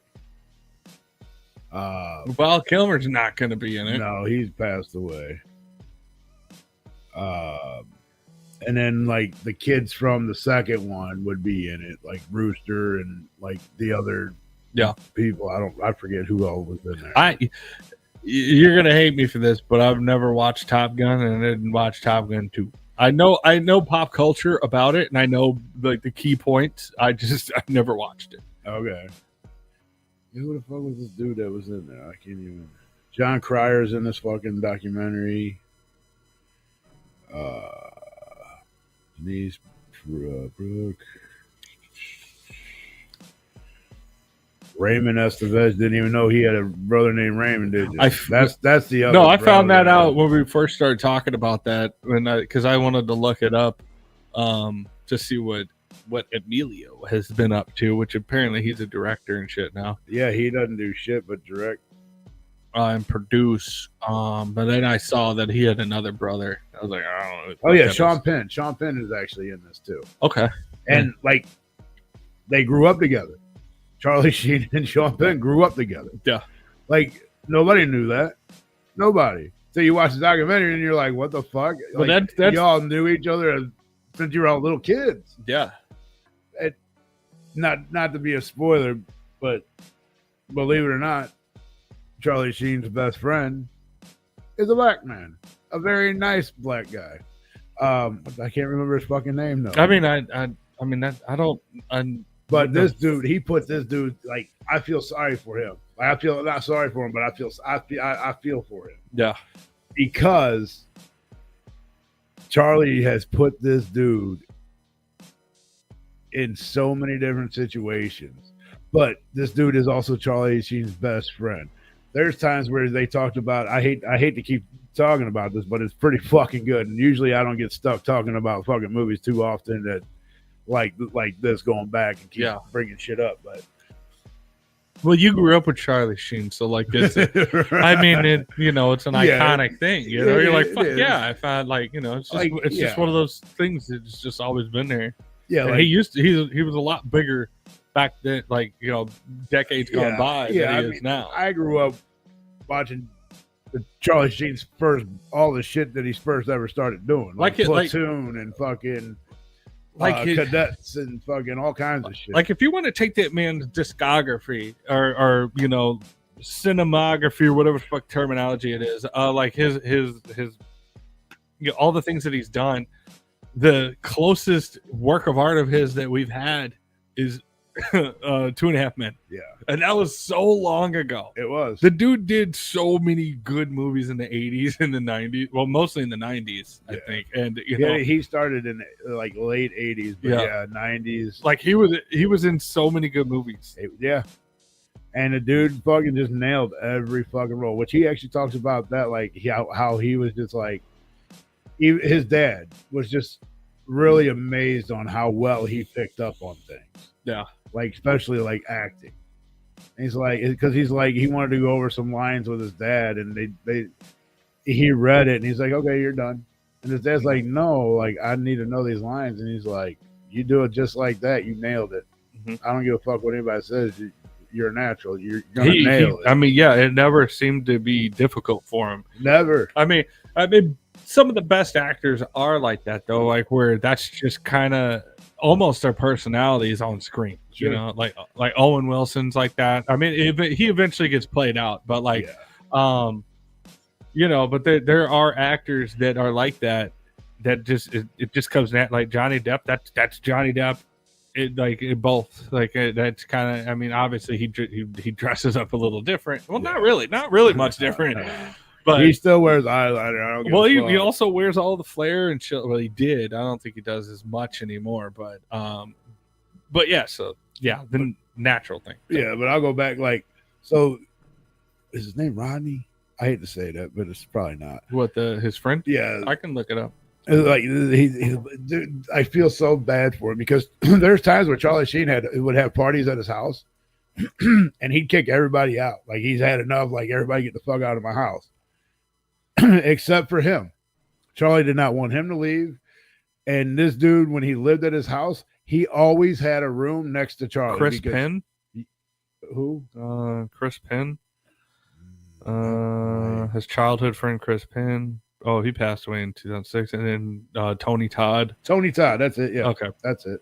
There wasn't pictures next to this, so I was just guessing. Yeah, no, Tony Todd. Yeah. And this dude, like, was always there for him. This dude never touched drugs. He never drank with Charlie, nothing. He was just always Charlie's best friend. He was always there for him. Yeah.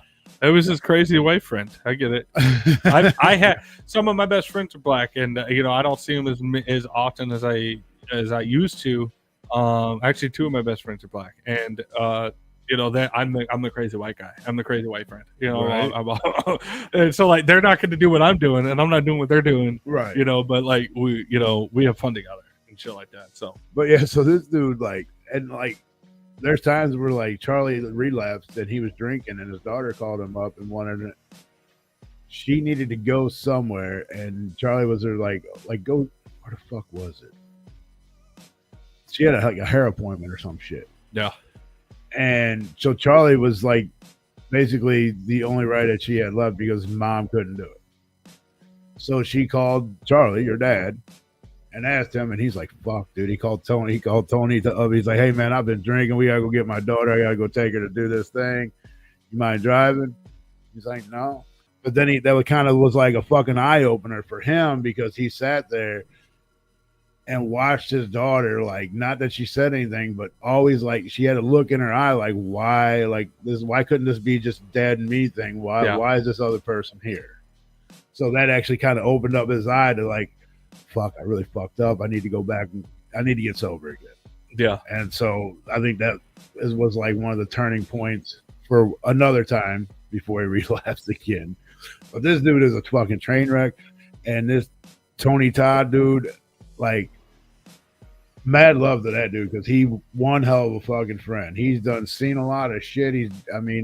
Some people would say that he was just hanging around to get everything that came with it. But the dude never asked for nothing. Oh, I knew that name looked familiar. Tony Todd? Yeah, he was Candyman. Yeah, he was a baseball player. Like, I don't know if he played Major League, but I know he played a lot of ball growing up. No, that's so cool because I when I saw it pop up, I was like, Candyman, and I clicked on his name and I no, he passed away last year. Tony Todd did? Mm-hmm.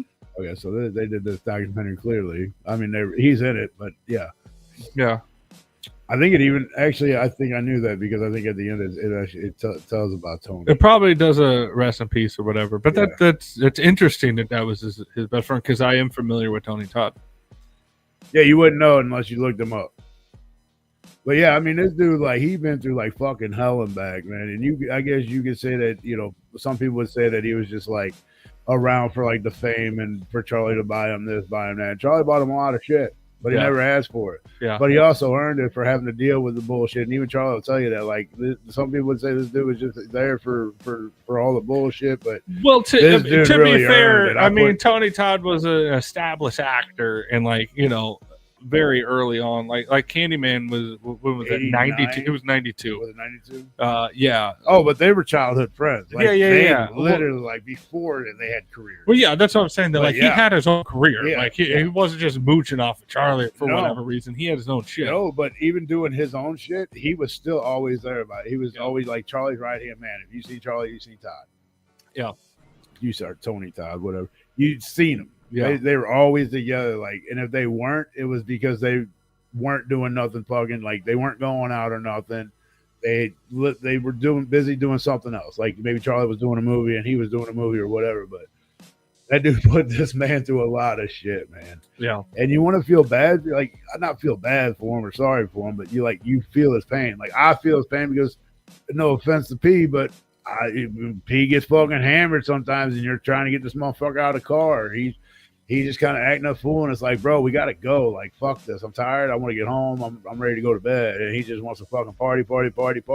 I'm not saying it's bad, but. Well, I mean, like, you're also talking, like, you've seen a lot of things with Pete because you're childhood friends with him as well. And, like, like, he's gotten better over the years. So he still gets fucking sloppy every time. But, we all have our fair share. But he's gotten better at it. Like, even since we've started doing this, the Replicon, like, I was bad at it there for a while too, but P was bad, and I realized that, hey, I can't be doing this shit, and like I think P has realized it a little bit, and like he, I mean, I'll still smash beers with the best of them, but I'm not getting fucking stupid drunk. I try not to. I did that. I did cut loose at the Scum show just because I felt like comfortable when we was up in where the fuck was that show at? Buddies. I didn't realize that Tony Todd was in all the Final Destinations. Yeah, he did a lot of shit. What? He was even in the last one that just came out. Yeah, Final Destination Bloodlines. Like, I did watch that. Like, he's in it? Like, what fucking role? Like, does he produce it or like I don't ever remember seeing him on screen. William Bloodworth. Who the fuck is that? I don't remember seeing him unless he made like a small cameo or a cameo. Well, I mean, it's not a small cameo if you're in every fucking movie. Well, right, but I mean, unless it was like one of those pop ups, like he was in all of them so far, so we got to have him pop up in this one. So maybe it was like a small little part or something. But do in Final Destination, he played the mysterious mortician and coroner in most of the Final Destination films. So he was a knowledgeable source for the main characters about the rules of death, death's design, and how to cheat it. So like he was the one kind of giving him some type of guidance, and how to cheat death. You did finally watch the Final Destination Bloodline? You did watch that? No. Or you haven't watched it? No, I don't know if I've seen the one before that either. Oh, wait a minute. I know I watched 1 and 2. This is the fourth one, right? Yeah. So I don't No, think it's I like watched the 3. fifth or sixth. Oh yeah, it is. It's like I think it's 6. Yeah. I think it's 6. Yeah, well, it has to be 6 because there's 5. No, there's 6. It's 6. But yeah, I guess. So yeah, I just watched 1 and 2. I didn't even watch 3, 4, 5. It gets goofy. It does. I thought the goofy. second one kind of got goofy, so I was like, I can only imagine what the next one's gonna be. I mean, how 3 many more of these can we? Three do? is good. I think I've seen a man. I'd have to really watch scenes from. But them. I watched every Chainsaw Massacre, even though those got goofy too, man. Well, the problem with that is the that second was it the second one? No, the second one was all right. The third one was fucking goofy as fuck.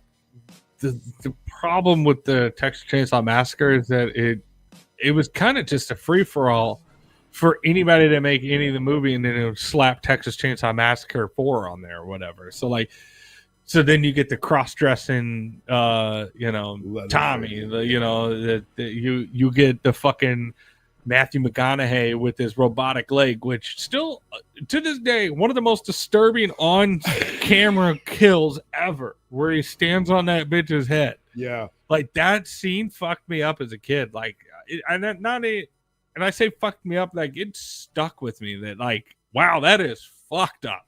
That's the first thing I've ever seen on like those cinema that I was like, wow, I feel things from watching that. That's crazy. Yeah. Like, it was fucked up. I think that was the third or fourth one, actually, now to mention it. Let's see here. Third one.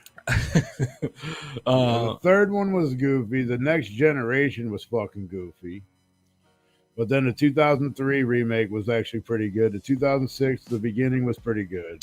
That's the same director. Those two right there, the 03 and the 06. Those are my favorite Texas Chainsaw Massacre / those are my favorite. Those two are my favorite horror movies ever made. I will agree. Those are perfect. Then they had the Texas Chainsaw 3D, which The I still only thing watched I have a problem with is that Jessica Biel, you don't see her nips. No. And like, she's in a white tank top the entire fucking movie, gets covered in blood, covered in water, like drunk through the mud, and you're telling me there ain't no see-through t-shirt? Fuck you. Right. Fuck you. But I will tell you, the one Leatherface that came out in 2017, that fucking whole fucking bus, It's that so whole dumb. scene from the So bus. I think, is that just Leatherface? Yeah.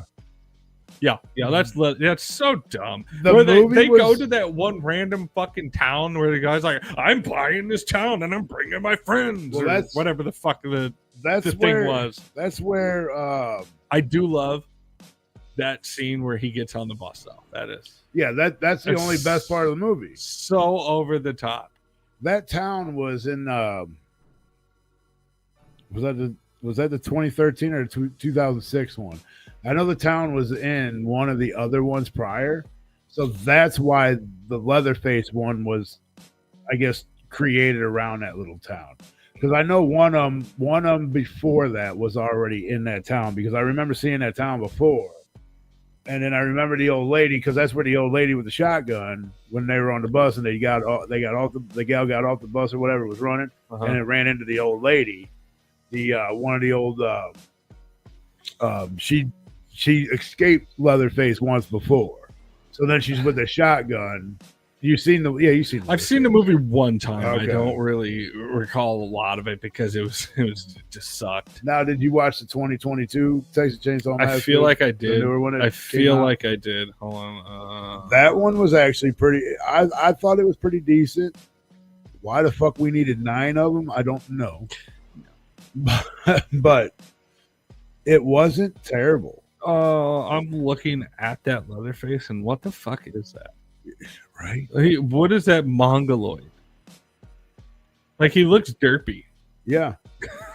Yeah. Well, whose face did he have on in that? Was that the one where he... I don't know. Was that his mom's face? I don't know if I've seen it. Because his mom ended up dying because they were looking for the Leatherface's mom. It looks like a forever face. Yeah, exactly. Yeah. That's exactly like when I seen it, I was like, huh, I wonder where we got the idea from. No offense to anybody. whether the movie or act, whatever. To be fair, Right. 2022 was after the Forever Face. Yes, you're right. But I mean, they've openly stated that is, a major inspiration of the Forever Face is Leatherface. Yeah. They said it here on this program on one of our mini interviews that we've had with them before they no longer talk to us. Right. So they decided not. Well, one or two Oh, of them decided. They didn't speaking like of which, shout out Lee Carver for getting married over the weekend. Shout out to you and Lisa. Love you guys. Miss you guys. I know Congratulations. I talk shit, but it's in a loving way. I love you guys. I just haven't seen you in fucking 10 years. But yeah, shout out to you guys for getting married. Cheers. Cheers. I'm out of drink. Yeah. I'll tell you this Oktoberfest little spice, it's real good. It's real good. You just sprinkle a little bit on top and that's all you need. It definitely changes the way it tastes. I was going to ask you how that was tasting to you. Mm-hmm. If you got a beer, you can get a pinch on there. I don't know how it's going to do in any of the other ones, but this is if you have a light lager, you can. All right, it's already 10 after 9. I ain't Yeah. Oh well, we're out of time, everybody. I might drink water, but that's about it. Damn, I'm gonna lose all 3 of my games this week. Damn, I'm beating the brakes off of fucking Merle, dog. Oh yeah, I'm getting ready to check. We're the matchup of the week. I'm actually not beating the brakes off of mine. He's got a dude that's just started. Like he has one player left that just started. There was 2 games tonight. Las Vegas versus who is Tennessee? Titans. Yeah. The Raiders versus the Titans. Yeah, and the earlier game was Tampa Bay and I wish I could Chargers. Yeah, because he had a player earlier, and then he has this final one. But I like that I'm the matchup of the week because we were basically 50-50. Oh no, Raiders and the Chargers, and then earlier it was what was the early fucking game?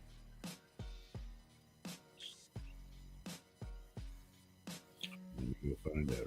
What was the earlier game? It was Tampa Bay and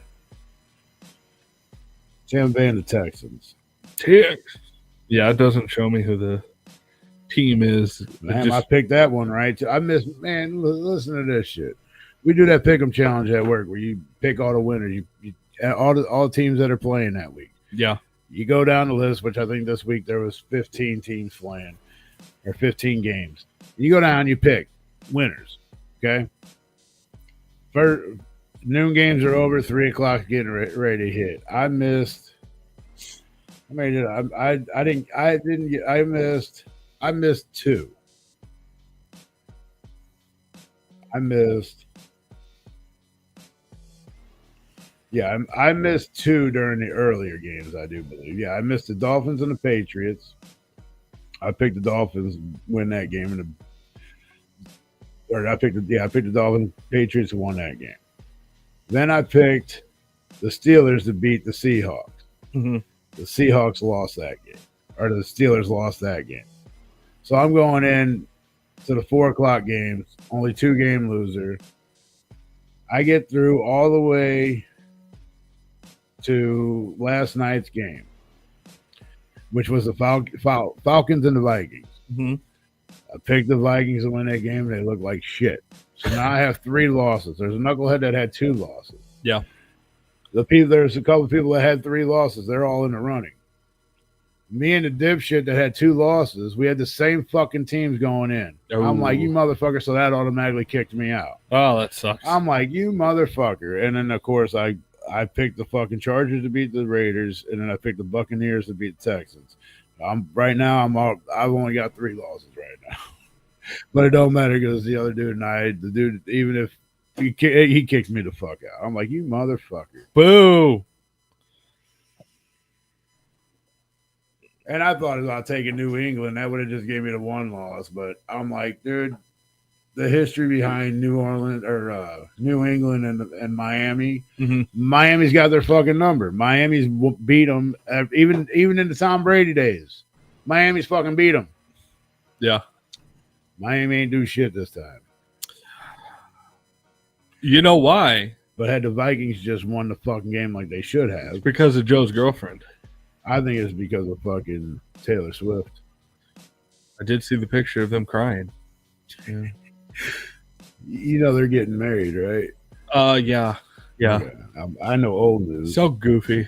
I mean, it's cool for them, but That's I don't. we don't need to see Is that her. the longest relationship she's had? And to be fair, it wasn't Yeah. that they didn't announce it. There was a photo that they both had engagement rings on, and Oh, everybody they were lost already their mind. they were already engaged 2 weeks prior before that got out. I know, but I'm just saying that, like, from the way that I saw it, it was like people going, "Oh my God, look at this photo of them," and like people analyzing the photo, going, "Oh, they got engaged, they're getting married," as opposed nobody- to seeing them make the announcement. They didn't about make it. it public until 2 weeks out. I don't have a problem with Taylor Swift. I know that she can be annoying or whatever. I don't have a problem with neither one of them. Just we don't need to see her at every fucking Kansas City Chiefs game. They don't need But to show that's- her after but every that- fucking play. But that's not her decision. That is No, that's that is why I don't public. watch. That's, no, exactly. Yeah, That's why I that don't, is producers going, "She's here, she's here. Put her on the screen. Put her on the that's why I screen." don't watch Kansas City games. Yeah, I don't care. that's the only what's way the that's going to biggest keep matchup them is. from doing that.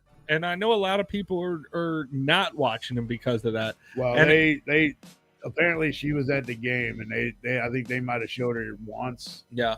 yesterday. Eventually, she's going to be like, "You guys got to stop showing me." I don't even know if they really showed her. They speaking of showing people, they showed Eminem on the screen at the Lions Yeah. game, and everybody lost their fucking mind. Like, He's at every Lions game. If I- nobody knew that. well, he was with a lot of people don't know He that. was with, There's a few other actors and shit there that was there for that game as well. he was with the dude from Key and Peele. He was with Key. Keenan and Peele or whatever. Well, it's Keenan Key and Peele, Peele. but I don't know his first name. I know what you're talking about, I but- did know it earlier. This is the taller of the two. What is that? Key and Peele, Like KEI? Key EY and Peele? PE. It's Oh, like there it is. yeah. Key. Oh yeah, the lighter dude. Yeah, he's the bald-headed guy. Yeah. Yeah, he was hanging out with him Yeah. at the Lions game or whatever. No, what the fuck is it? I can't remember. Keegan Michael Yeah, Keegan Yeah, Keegan Michael Michael. Key. and then Jordan Peele. Yeah, Which- I know Jordan Peele. I just know his name from him being director of like those movies that we were talking about earlier. Did he direct? Nope. Let's see what That's a movie. good question. While you're doing that, I'm going to bring up Charlie Sheen again because Perfect. when you mentioned Jordan, did you know that Martin Sheen and Charlie Sheen played against Jordan in a 3-stage contest? So they did. No. It was a charity event, Yeah. but they actually got picked to play, which I'll tell you more about Charlie Sheen and his sports career. But they did a free throw contest. So So they lost that one. no, they won. They beat Jordan there. Yeah, That's crazy. yeah. They beat Jordan there, and then Jordan ended up beating them in horse. They had to play the free throw. Yeah. Yeah, free throw, a game of horse, and then 2-on-1. They ended up beating Jordan. They beat Jordan on the free throws, and then they beat Jordan at the 2-on-1. It's crazy. And it was I think the score was they only went to 10, and I think the score they half court. And I mean, it's hard for one guy to fucking cover two people. Yeah. So I mean, that's kind of a given that they're going to win that one. That's weird that was part of the Yeah, they even had the opportunity of doing that. And so actually, after that, Michael Jordan had became like a big part of their fucking lives, like friend. Yeah. Like hung out and shit. But Charlie Sheen was not a chump at sports by any means. This dude, like when he played that role in Major League, That dude knows how to throw a fucking ball. That dude knows how to play. I remember hearing about that. Like he actually could pitch. The dude knows how to play. The dude is no stranger to sports. Yeah. And to be fair, Wesley Snipes, they had to slow that scene down. Have you watched? You've seen that movie, right? I've seen that movie, but it's been a long time. So where they had Wesley Snipes, where they took his bed outside, and he's like, he wakes up and and camp's going on. And he's like, shit, I've been cut already. And then he takes off running, and he catches up to the other two guys, and he ends up beating them, but it's all in slow motion. That dude couldn't run that fast. He couldn't run at all. That dude was a slow motherfucker. Wesley Snipes was a slow runner back in the day. Yeah. And obviously now because he's old, but they actually had to slow that scene down to make it look like he was fucking quick. That's funny. But Charlie Sheen, you mean speed it up?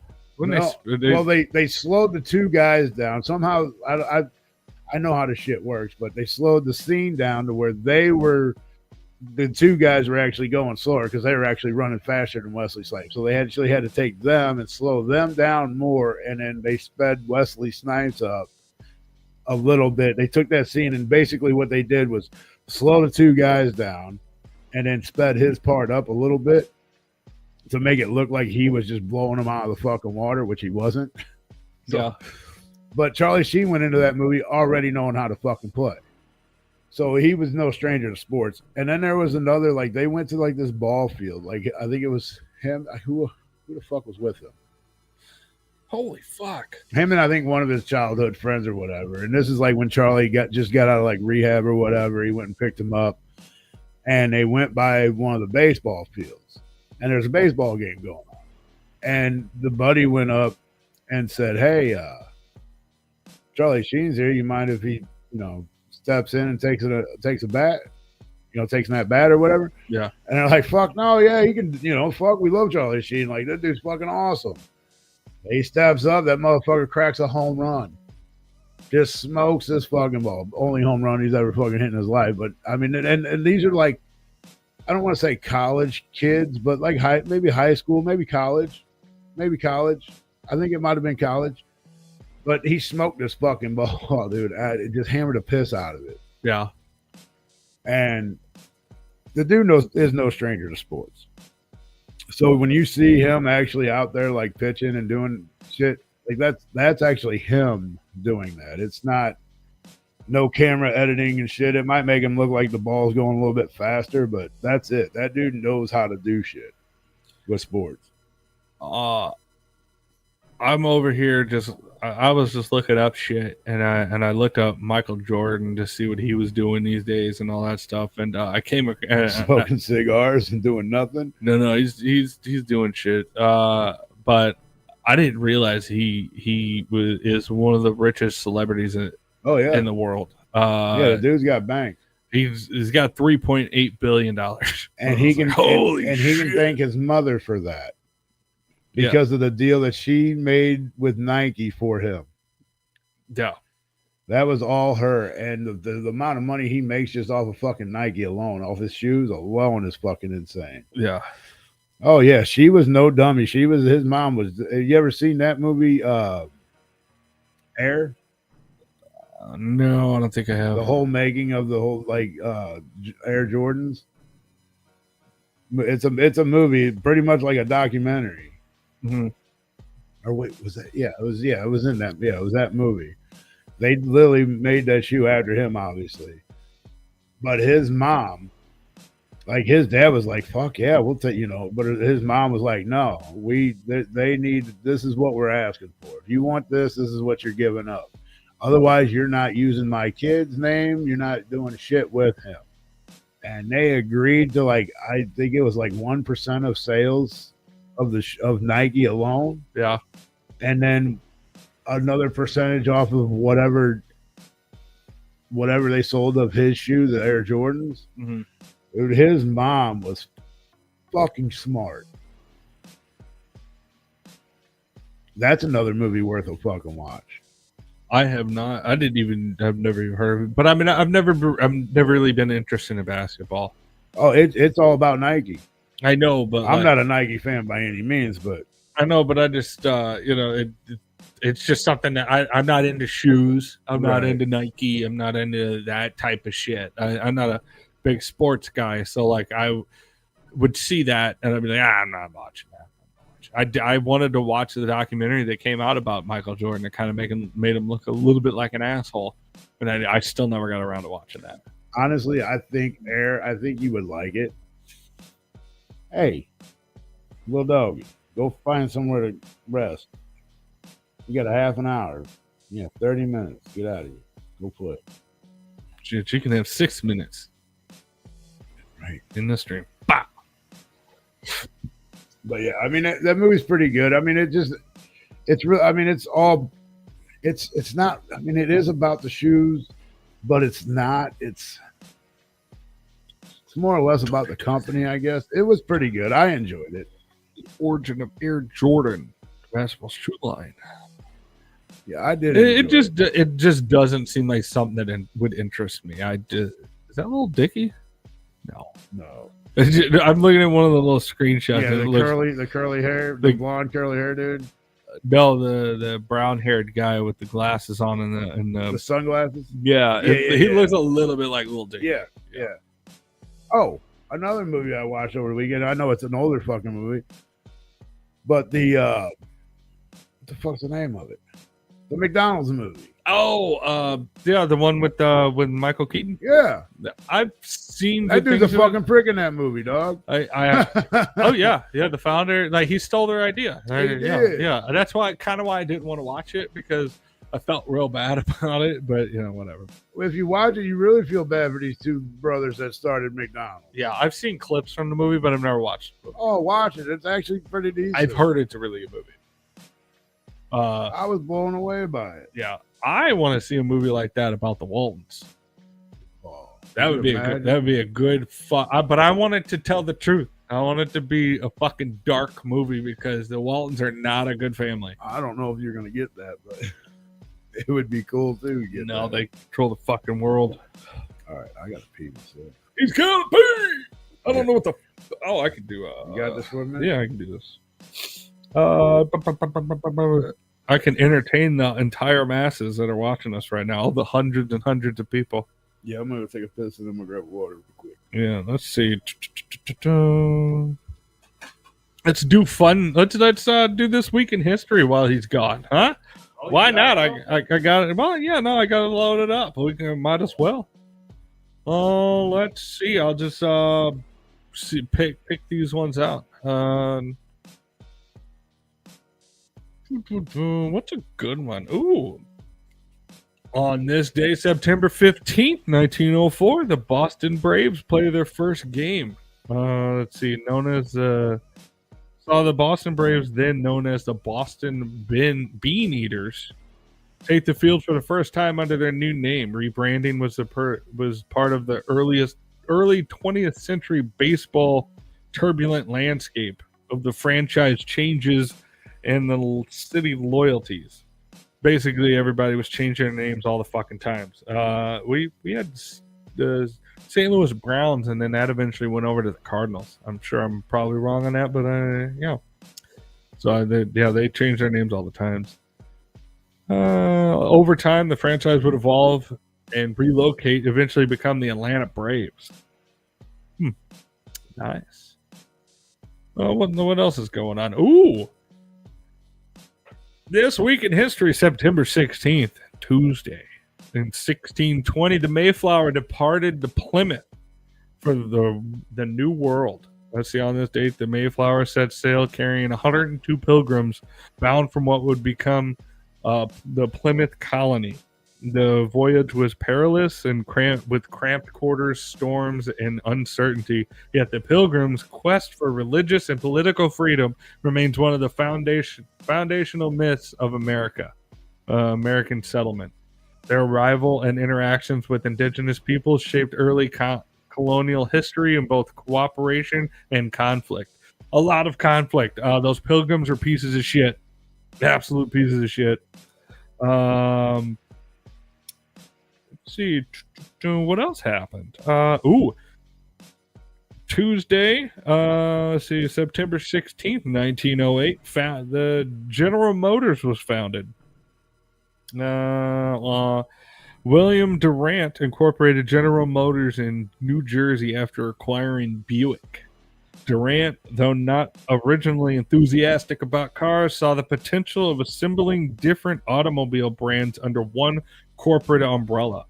GM's emergence shaped the auto industry in America and globally, influencing transportation, labor, and the very fabric of the 20th century life. I would like to also give a shout out to Henry Ford. He can go eat a dick for being the creator of the 2-day weekend, because he's a piece of shit. We could have a 3-day weekend. That'd be much better. On this day, September 17th, Wednesday, 1849, Harriet Tubman escaped from slavery. She escaped from slavery in Maryland and made her way to Philadelphia. Tubman would go on to become one of the most celebrated conductors on the Underground Railroad in history, risking her life to guide dozens of enslaved people to freedom. Oh, what else? What else? I got other stuff.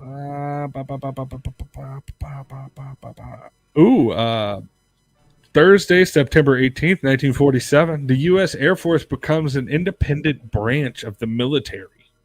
Blame Sarah. I do blame Sarah. That should just be a hearted comment right there. I blame Sarah. Right. Favorited. He's long been left, but whatever. Right. They're all tuning into whatever P's doing, since he's the driving force, I guess.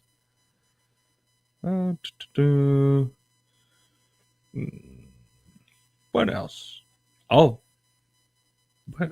I don't even know anything about that, but that sounds interesting. Oh, Billie Jean King. Sorry, I did not proofread any of this. I just have it. I just had to brought up. Billie Jean King.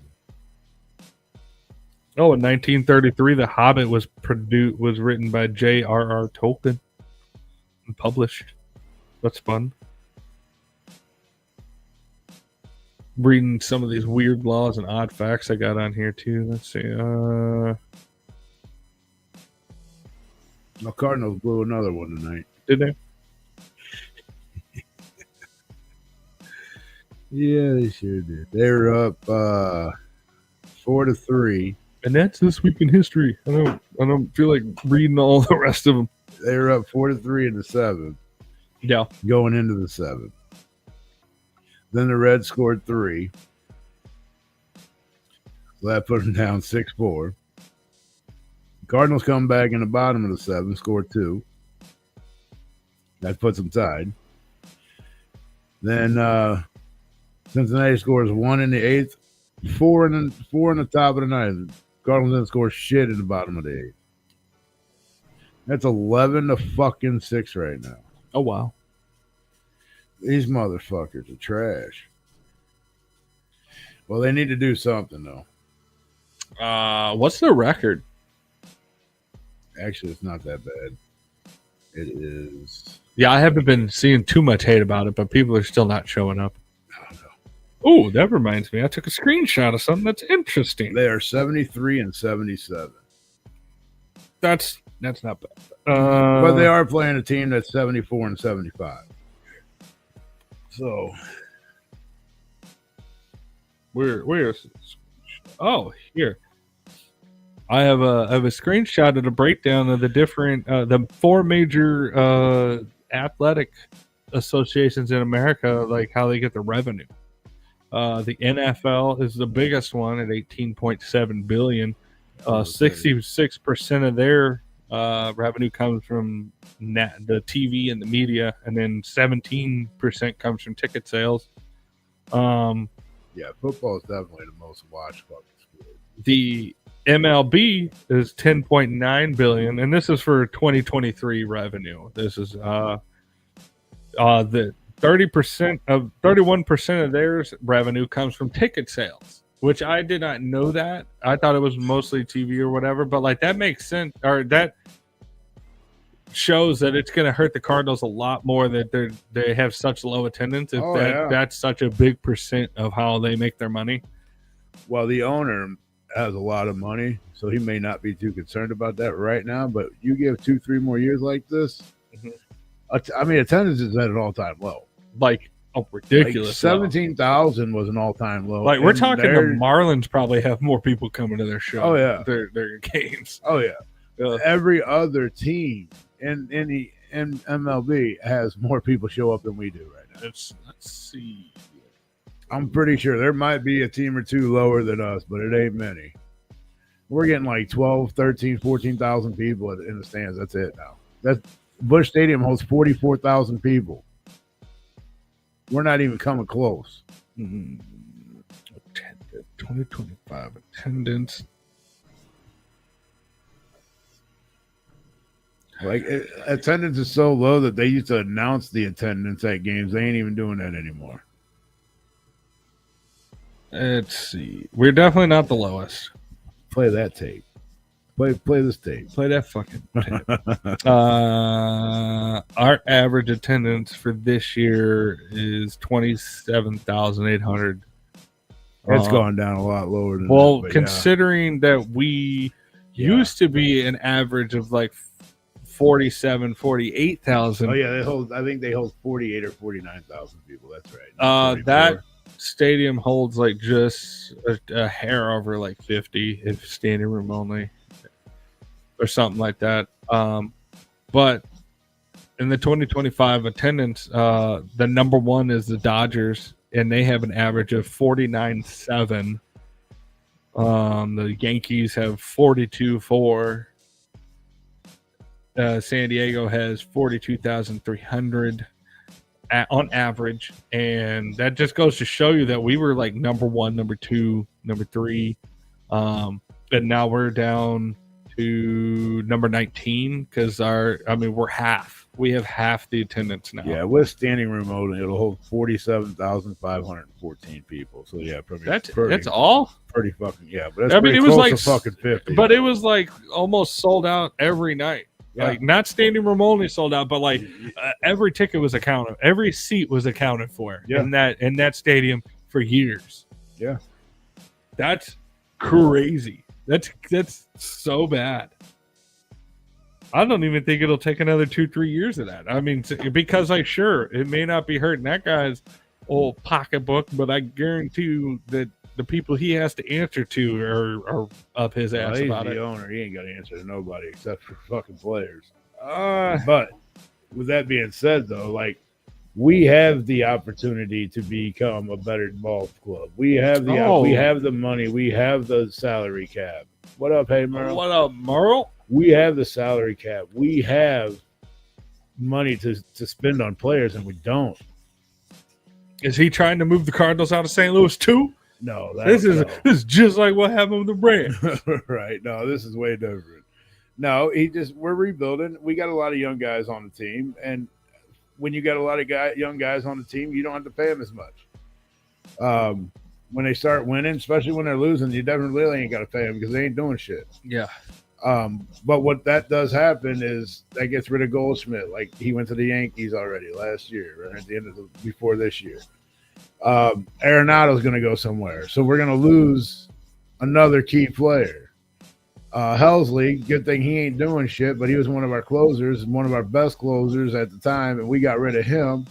Not that he was like a fucking all-star closer, but he was one of the best closers we had, and we ended up getting rid of him. But the bullpen's always been an issue with the Cardinals. But we have the money to fucking get pitching. Yeah. And that's what we need. These young kids are fucking hitting.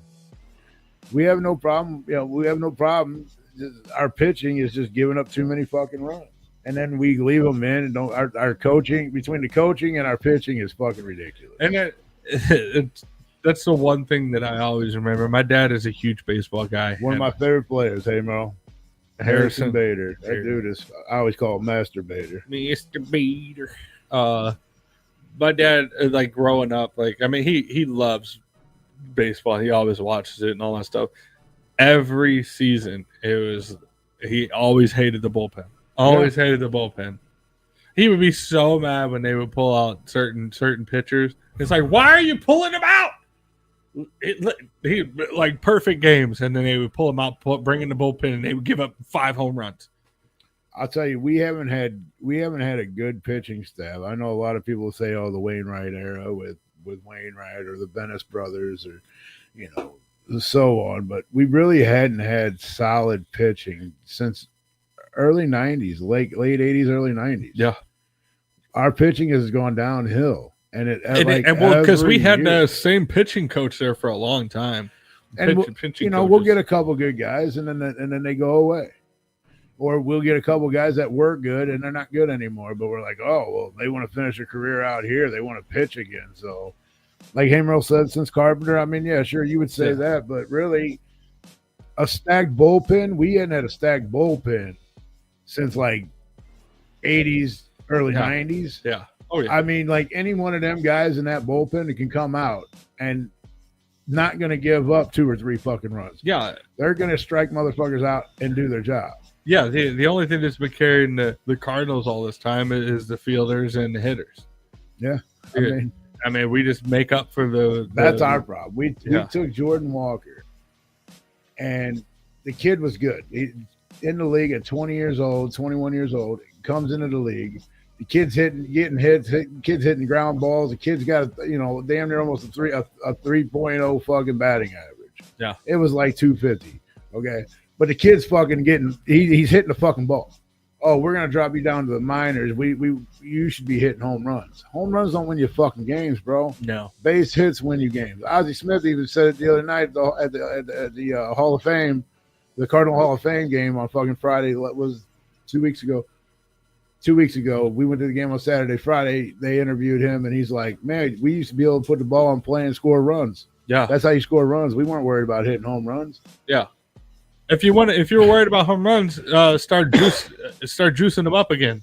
Right. The steroid era was my favorite era ever in baseball. Now, with what I just said though, Jordan Walker also is a pretty big boy.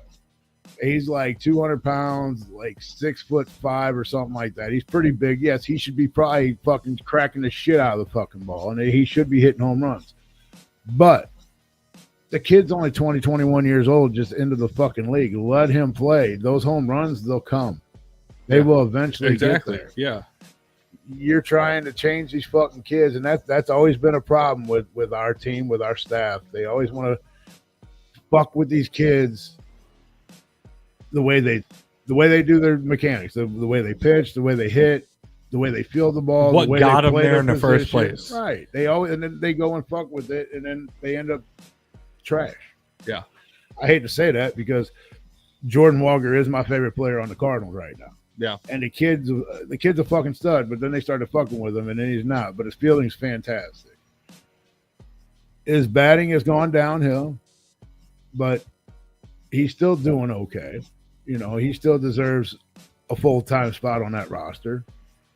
There's a couple other people that don't. They just brought up this kid, Church. They just brought him up. This kid's batting like a one. What he had the other night? It was like a 1.4 fucking batting average. Mm-hmm. I don't know if you know anything about batting averages, but this motherfucker ain't hitting the ball. That's pretty low. This motherfucker ain't doing shit. That's low. And this is like, for granted, they just brought him up and he's played a handful of games. So, with that being said, but when you're playing a handful of games, your batting average should never get under 200. This is what you grew up doing. Yeah. Your college, your high school, your little league, all the way through. Mm-hmm. You should never know, especially when you're only a handful of games. Yeah. And then poor Contreras, he's going to go somewhere else. He's not the best. We turned him from a catcher into a first baseman. But this guy's been beaten so many times this season. It's unreal. How does he got a 6-game suspension down to a 2-game suspension. He threw a bat, had a fucking ump. It was an accident because he wasn't looking, but the bat went flying towards an ump. But he was also arguing balls and strikes and shit. But the dude's been beaten so many fucking times this season. I'm glad he lost his shit because I would have lost it a long time ago. Yeah. It seems like the other night he got hit twice. He got 2 times. Once in the back, once in the hand. Jesus. Once in the back and the arm. Twice in one He's gonna fucking game. He's gonna have to start wearing body armor. Fuck, that's what the joke pretty much is. Like, this dude's been getting hit so much. Just put him up there in some chainmail. I mean, it's just fucking crazy, man. And the Cardinals they have the money. They need a new coach. Mazalok's getting ready to get out of there, which he's he's the GM his last year. So hopefully our coach goes with him, and Yachty's been coming to some games, and I think it's just for them to get people in the stands, but hopefully they give him a good offer, and maybe he'll be a coach. I don't know if he's head coach material. He's definitely a catching coach. Exactly, yeah. I think we need Molina as a catching coach. Is McGuire the hitting coach? Or yeah, he needs to be the hitting coach. And then I don't know who. I think he was at one point. Yeah, I think he had kind of gone and then come back, and then there was controversy about it because people fucking get mad about the steroid era, even though it was the best era. We actually had one. We had one of the best, and I only say best because I might be a little biased on this. We had one of the best batting coaches who have won 3 batting titles. His name was Bill Miller. The guy, great. Played for Boston. He played for the Giants, played for the Cubs. I think that was it. We ended up picking him up as a coach. The kid was good. Like I said, I might be a little biased because that was my buddy's cousin. Oh, nice. I've never met the dude, and I told my buddy, I'm like, hey man, just get a baseball signed for me. That's all I ask. Should get a bat signed. Never did. I should, but a ball's easier to come by. Sure. I never did get that ball signed. I never did get a ball signed, but when he was the batting coach when actually that home run era was going on with Mark McGuire. Yeah. And Sammy Sosa, and Barry Bonds was in there for a hot minute, but Barry Bonds later on, season or 2 later. Yeah, he just came back in and nobody gave a shit about him. Right? Yeah. I mean, but it was McGuire and Sosa. Exactly. They were actually neck to neck, but then Barry Bonds came in later on at like 2 seasons later, or a season and later. Broke it, and we were like, boo you. Like, it didn't even matter. He was a jack off. We didn't like him. He was a douchebag. But yeah, I mean, that Bill Miller was one of the he was a badass batting coach. The guy, I say kid, he's older than I am. The guy knew what he was doing. Actually, no, yeah, he is older than I am. Yeah, he is. But the guy knew what he was doing, man. And we need another batting coach like him, and we don't have that. Okendo, where the fuck did he go? Because he's not there no more either. Like, where the fuck are you at, bud? No. What happened to you? Where I know you didn't retire because nobody announced it. Jose Okendo, everybody thought that he was going to be the next head coach. He was the third base fucking coach. Why the fuck wouldn't he be a head coach over Ali? Ali's never even been Ali Marmol's never been. Fuck you, Bonds. Ali Marmol was never anything. Never had a coaching position. Didn't know shit about coaching. And all of a sudden the Cardinals signed him to be the head coach when he has no experience. Something's a little fishy to me. Like, you owe this dude a favor. So this is what you do. As an owner, you're like, oh, no, here's our new head coach. I'm like, no. Especially when there was nothing wrong with our other coach that we had. What the fuck was his name? I know he was blind in one eye. Schultz. Mm-hmm. That dude was he was a decent. We went to the playoffs with him. What I don't get is that in this day and age, with the technology we have and the access to knowledge and research history and all that stuff. Now this might sound something stupid, sound dumb. I agree, Mark. Bring Whitey Herzog back from the dead. Yeah, this might sound fucking dumb, but I don't know how you fuck up something like teaching players how to hit. Like, you know how long baseball's been around? Long fucking time. Over 100 years. Same with the pitching. Over 125. Same with the pitching. Same with the fielding. Like that, like the coaching position seems like something you shouldn't be able to fuck up because you just teaching the fundamentals. Right. and teach them like drills and stuff like that. Right. And like there's playbooks that they hand you. You don't just walk in and write all your own shit. You go, here you go. Here's the playbooks that they were using. A football might be like that. I mean, you got different plays. You might make up, playbooks. You can design new plays, like a playbook, whatever the fuck, coach, for that. I can understand that. You're making new plays and all this stuff. But then you got, this is how to be a running back. This is how to be a wide receiver. Hey, Merle, I miss him too. We ain't got Pete telling us to shut the fuck up over this shit, though. He said he loves these conversations. He missed them. Yeah.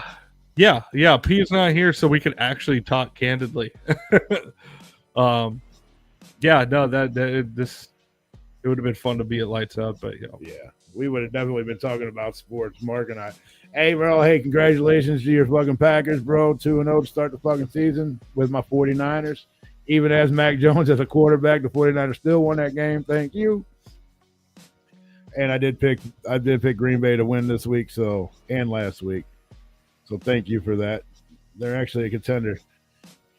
But like we just say, you can design new plays. You can, but like all the fundamentals are still there. Like, how do you fuck that position up? All you have to do is you have to create some type of you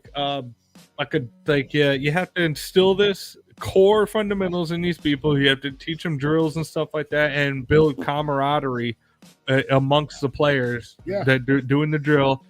How do you fuck that up? I mean, your job as a coach is to coach these kids into being better. Yeah. Not to fuck with them, but to make them better. Yeah. Like, okay, hey man, you haven't been able to hit a curveball. I'm gonna throw 100 fucking curveballs at you. You're gonna learn to spin on the fucking ball so you know what it's gonna do. Yeah. You ain't been able to fucking hit a breaking ball. I'm gonna throw 100 breaking balls at you. You're gonna learn what the spin is and where it's gonna go and how to hit the motherfucker. Yeah. That's all a coach should be doing. Not like, oh, you need to grip the bat here and you need to swing like this or swing like that. Motherfucker, I've been playing this game my whole fucking life for 20 fucking years. Yeah. I don't need you to tell me what I'm doing wrong. I need you to tell me what I'm doing wrong, but tell me how to fix it, not sit here and try to change all my shit around. One of my favorite historic clips is Pete Rose. He's on like ESPN or whatever. That man was amazing. You probably have seen it and know what I'm getting ready to say. But like when he's talking about being in a slump, a hitting slump, he goes, "Yeah, if you're in a slump, you either move up in the box or you move back in the box. You don't change your swing. Your swing is what got you where you're at. Yeah. You just move where you're at in the box. You go in, out, up, back. You change where you stand. You don't change the swing." Right. I knew what you were saying, but they didn't. That's why I let you go. That's right there. It's fundamentals. How do you fuck that up? And let's be clear, Pete Rose was one hell of a fucking baseball player. It's a shame. It's a shame what happened.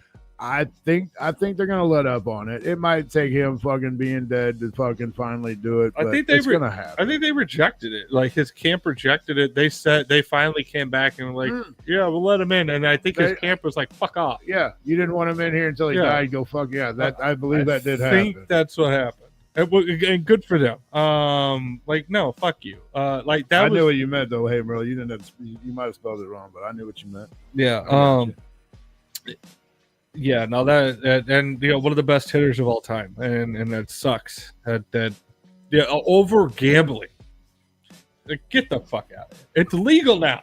I mean, it's not like he bet against his team to lose. Exactly. He bet against his team to fucking win. Like exactly. If I bet against the lose, then fucking I'm an asshole for that. Yeah, because you could throw that. Yeah. Yeah, you can't control a win. You could do your best. I need to win this fucking game. I might go over there and be like, hey, man, I got this bet for $2 million if y'all lose. It's so petty. It's so petty. It's almost like, When did Pete Rose die? Was that this year or last year? Fuck, that might have been a couple years ago. I thought it was recent. No, I feel like he's been dead for, maybe it was recent. 2024, September 30th, 2024. Okay. So, yeah, later this month. It just feels like forever ago. It does. Yeah, it really does. It's a shame.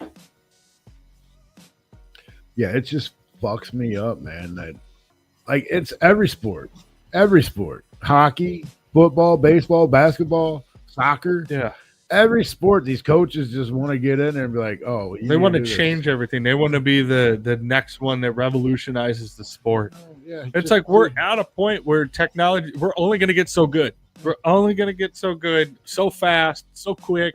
You know, every sport, like, I know this is going to sound fucking kind of stupid to some people, but it makes perfect sense to me. Every sport is like a pool table. When you make that break, it's a different game every time.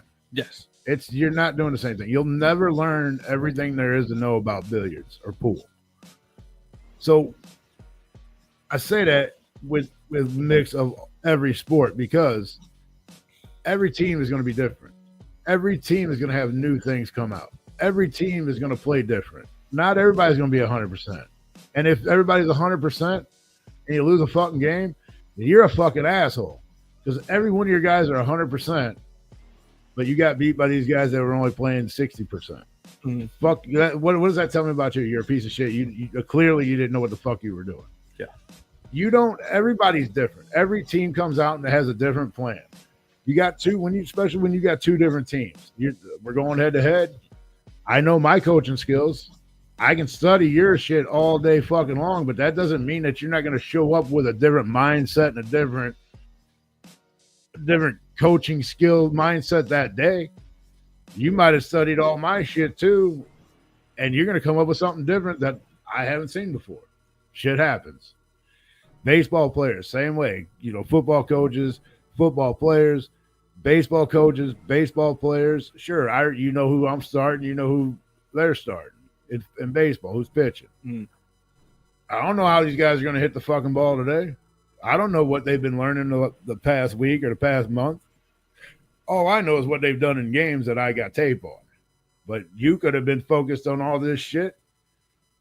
I'm looking at it as all what I have tape on. That's what I'm looking at. That's what I'm going into the game with. Now, these kids been practicing all week, all month long for this fucking game. They're going to come out lights out. I can't stop that. And you know what? You can't stop my shit either. So I do compare a lot of these sports to billiards because every break is different. Mm-hmm. You're not going to have the same break. You're not going to be able to run out every rack. You're not going to be able to win every fucking game. Well, yeah, I mean, because you're going to get in slumps. Well, and also, like, there's different types of things that might happen weird. Like, you might hit the ball on the seam and it fucking flies off weird. Or, there are things that are out of your control. But the amount of spin that can be put on a baseball, yeah, and to take a round thing to hit another round thing is pretty fucking impossible. Baseball is probably the hardest sport out there. Well, they say that they say that trying to hit a fastball is the hardest thing that you can do in a professional sport. Sure, is trying to hit a fastball. I mean, because you got a round thing hitting another round thing, and nothing is square here. Well, that and they have like 0.25 milliseconds to analyze where that ball is going to be, and if you put any type of spin on it, you have to anticipate that in that short amount of time. For those out there who doesn't understand that's pretty much a batter has to make up its mind if they're going to swing or if they're not, literally before that ball actually comes out of the pitcher's fucking hand. Pretty much, yeah. Like as soon as he comes back, as soon as that ball comes back here, he's already made up his mind. The batter's already made up his mind if he's swinging or not. Yeah. Oh, that was a real thing, Mark? The torpedo bats? Yeah, they were. Oh. Yeah, they were. You don't see those any fucking more. So they died real quick. They fucking did. Yeah, they Yankees used them. Were they hitting dingers? They were fucking. I mean, I think Aaron Judd was using one, and he was fucking cracking home runs like a motherfucker. But they did disappear pretty fucking quick. I've never seen one, but I heard them talk. Well, I did see one. The picture I saw, it looked like a fucking just a really long, skinny bowling pin. Pretty much, yeah. Which is, in my brain, that tells me, like, why would you put a bulge on that? Like, that seems like it wouldn't help. Like, it would make it worse. Yeah, here's what they fucking look like. I mean, it still looks like a bat, but you can definitely tell. Yeah. It gets fat in the middle and then skinny again. Yeah. They were hitting the fuck out of the ball with those, man. I'm pretty sure that the MLB was like, nah, we ain't doing this shit. I'm not sure why they don't exist anymore. I'm not exactly 100% sure. Are torpedo bats illegal? Are torpedo bats illegal in Major League Baseball? Nope, torpedo bats are not illegal in Major League Baseball. What the fuck happened to them? Well, that's the next question.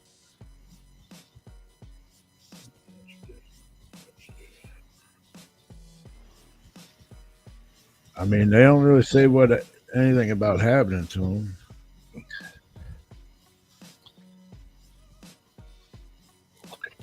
Single piece of wood. They are made from one solid piece of wood, a requirement for MLB bats. They do not exceed the 42-inch length and the 2.61-inch diameter, limited for the thickness part of the barrel.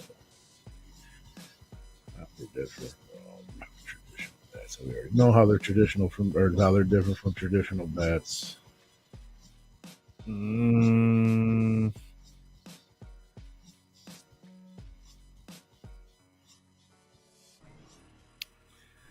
Yeah, I'm not. I mean, apparently they do reduce the swing weight, but I don't know. I mean, well, we can look it up and talk about it next week. Yeah, I mean, if you're swinging a 32-ounce bat, damn, that was quick. If you're swinging a 32-ounce fucking bat, it's still a 32-ounce fucking bat. Yeah. Like, it don't make sense to me. Well, it probably gives a little bit more centrifugal force from the weight on the end of the bat. I guess a little bit more to get a quicker swing. Maybe, yeah. I don't know. I mean, it sounds good. We can ride with that while we're out of time. We can ride with that. We are out of time, but don't forget, next week we have the homie Crenshaw on the show. We have a Tuesday show. Yes, we are not here because P's got Manson to go see him suck somebody's dick or something. I don't know. He's going to like Charlie Manson show or something. I don't know. One of the Manson shows. I don't know. Charlie Manson was dead. Isn't it fun that Pete just dictates when we go on because he has shit to do. It's like, right. Usually our Tuesday shows turn in because we have a holiday. Yeah. Not because we're gone. We just have so many Tuesday shows. Oh, he just doesn't want us to do another show ourselves. That is true. 2 weeks in a row. I mean, people would really start to wonder where the fuck he's at. Yeah, he's got to wash the J out of his mouth. That is right. That is right. Yeah, you're right. But yeah, the J and J. He had Joe and Joey. Joe. All up in his mouth. But yeah, thanks guys. Thanks for everybody tuning in, hanging out with us tonight. Hold it down while P is out of town. Let me get this off the screen. But yeah, come in. We got Crenshaw next week, Tuesday. Yes. Hey, Merle, you're welcome for the sports talk. Everybody else that misses the sports talk, you guys are all welcome for that. You have to let P know that that you want to hear us talk. Yeah, you want to hear us talk about sports. We got plenty of sports to talk about. I mean, football season's back, baseball season, hockey season's getting ready to come up, basketball season's getting ready to start back up again. Or if you just want to hear if it hasn't already, me and Roo talk about normal, real world adult shit. Right. Not juggalo fantasy shit. So like you gotta let P know. He's the one that runs the fucking buttons and won't let us go home and shit. P is wearing shaggy socks right now. You know he is. Oh yeah, he is. Yeah, man. I like to talk about a bunch of different shit on here, but P likes to put a stop to that when Tony and I are talking about other things than juggalo stuff. Because he can't participate, because he doesn't know enough, and he won't do any research, and he won't even watch a fucking game or look at scores or nothing. And I don't know a whole hell of a lot about sports. I do know the fundamentals. I mean, I know we can take an hour spending on talking about fantasy football and what's going on in our fantasy football leagues. We have two of them. I mean, I could limp it along. I could limp a conversation 100% you could. Because I don't know names. I don't know people. I'm just like, But anyway, no, 100%. Anyway, thanks everybody for showing back up at the end. When we need to get the fuck off of here. Right? They're like, can we watch the what the fuck have you guys been the last hour? Can we watch the replay yet? Are these fucking idiots done? That is true. They're waiting for us to be done. Love you guys, man. You guys have a good week, and we'll see you on Tuesday next week, the 23rd. We got Crenshaw. Tuesday. Don't forget, make sure you fucking subscribe and hit that bell so you get Hit the like button. notifications. Hit the like Hit button. the like button. Give us a thumbs up, thumbs down, whatever you want. Tell us how much you hate us in the comments. Just make sure you participate in the thumbs up, thumbs down, and to click that bell and to subscribe. Do all that fun stuff. Anything else, that body man? Well, and if you would like to be a proud sponsor of Replicon Radio, hit us up at the Repliconiswatching@gmail.com. I was getting ready to do that. I was just making sure you didn't have nothing. But if you didn't have nothing else and you nailed it, let's do it. All right, all right, here. All Love right, you guys. y'all. We will Bye. see you all next week. Love you guys. Be safe. See you next Tuesday. How many times are going to hit the button? Replicon Radio. Replicon Radio. Talking shit with the juggalos on Replicon Radio. Give it a listen. Don't be a bitch. Replicon Radio. Yeah.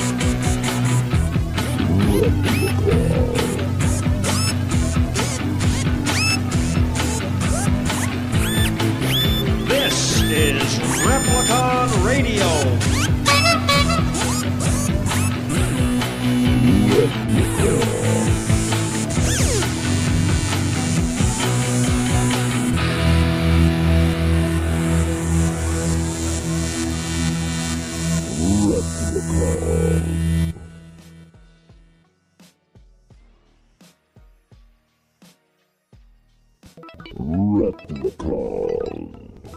Replicon Radio.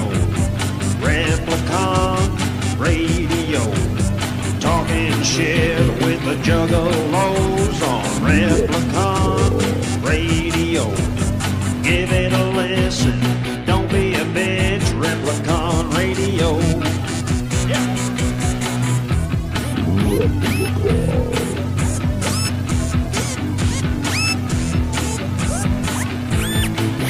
This is Replicon Radio.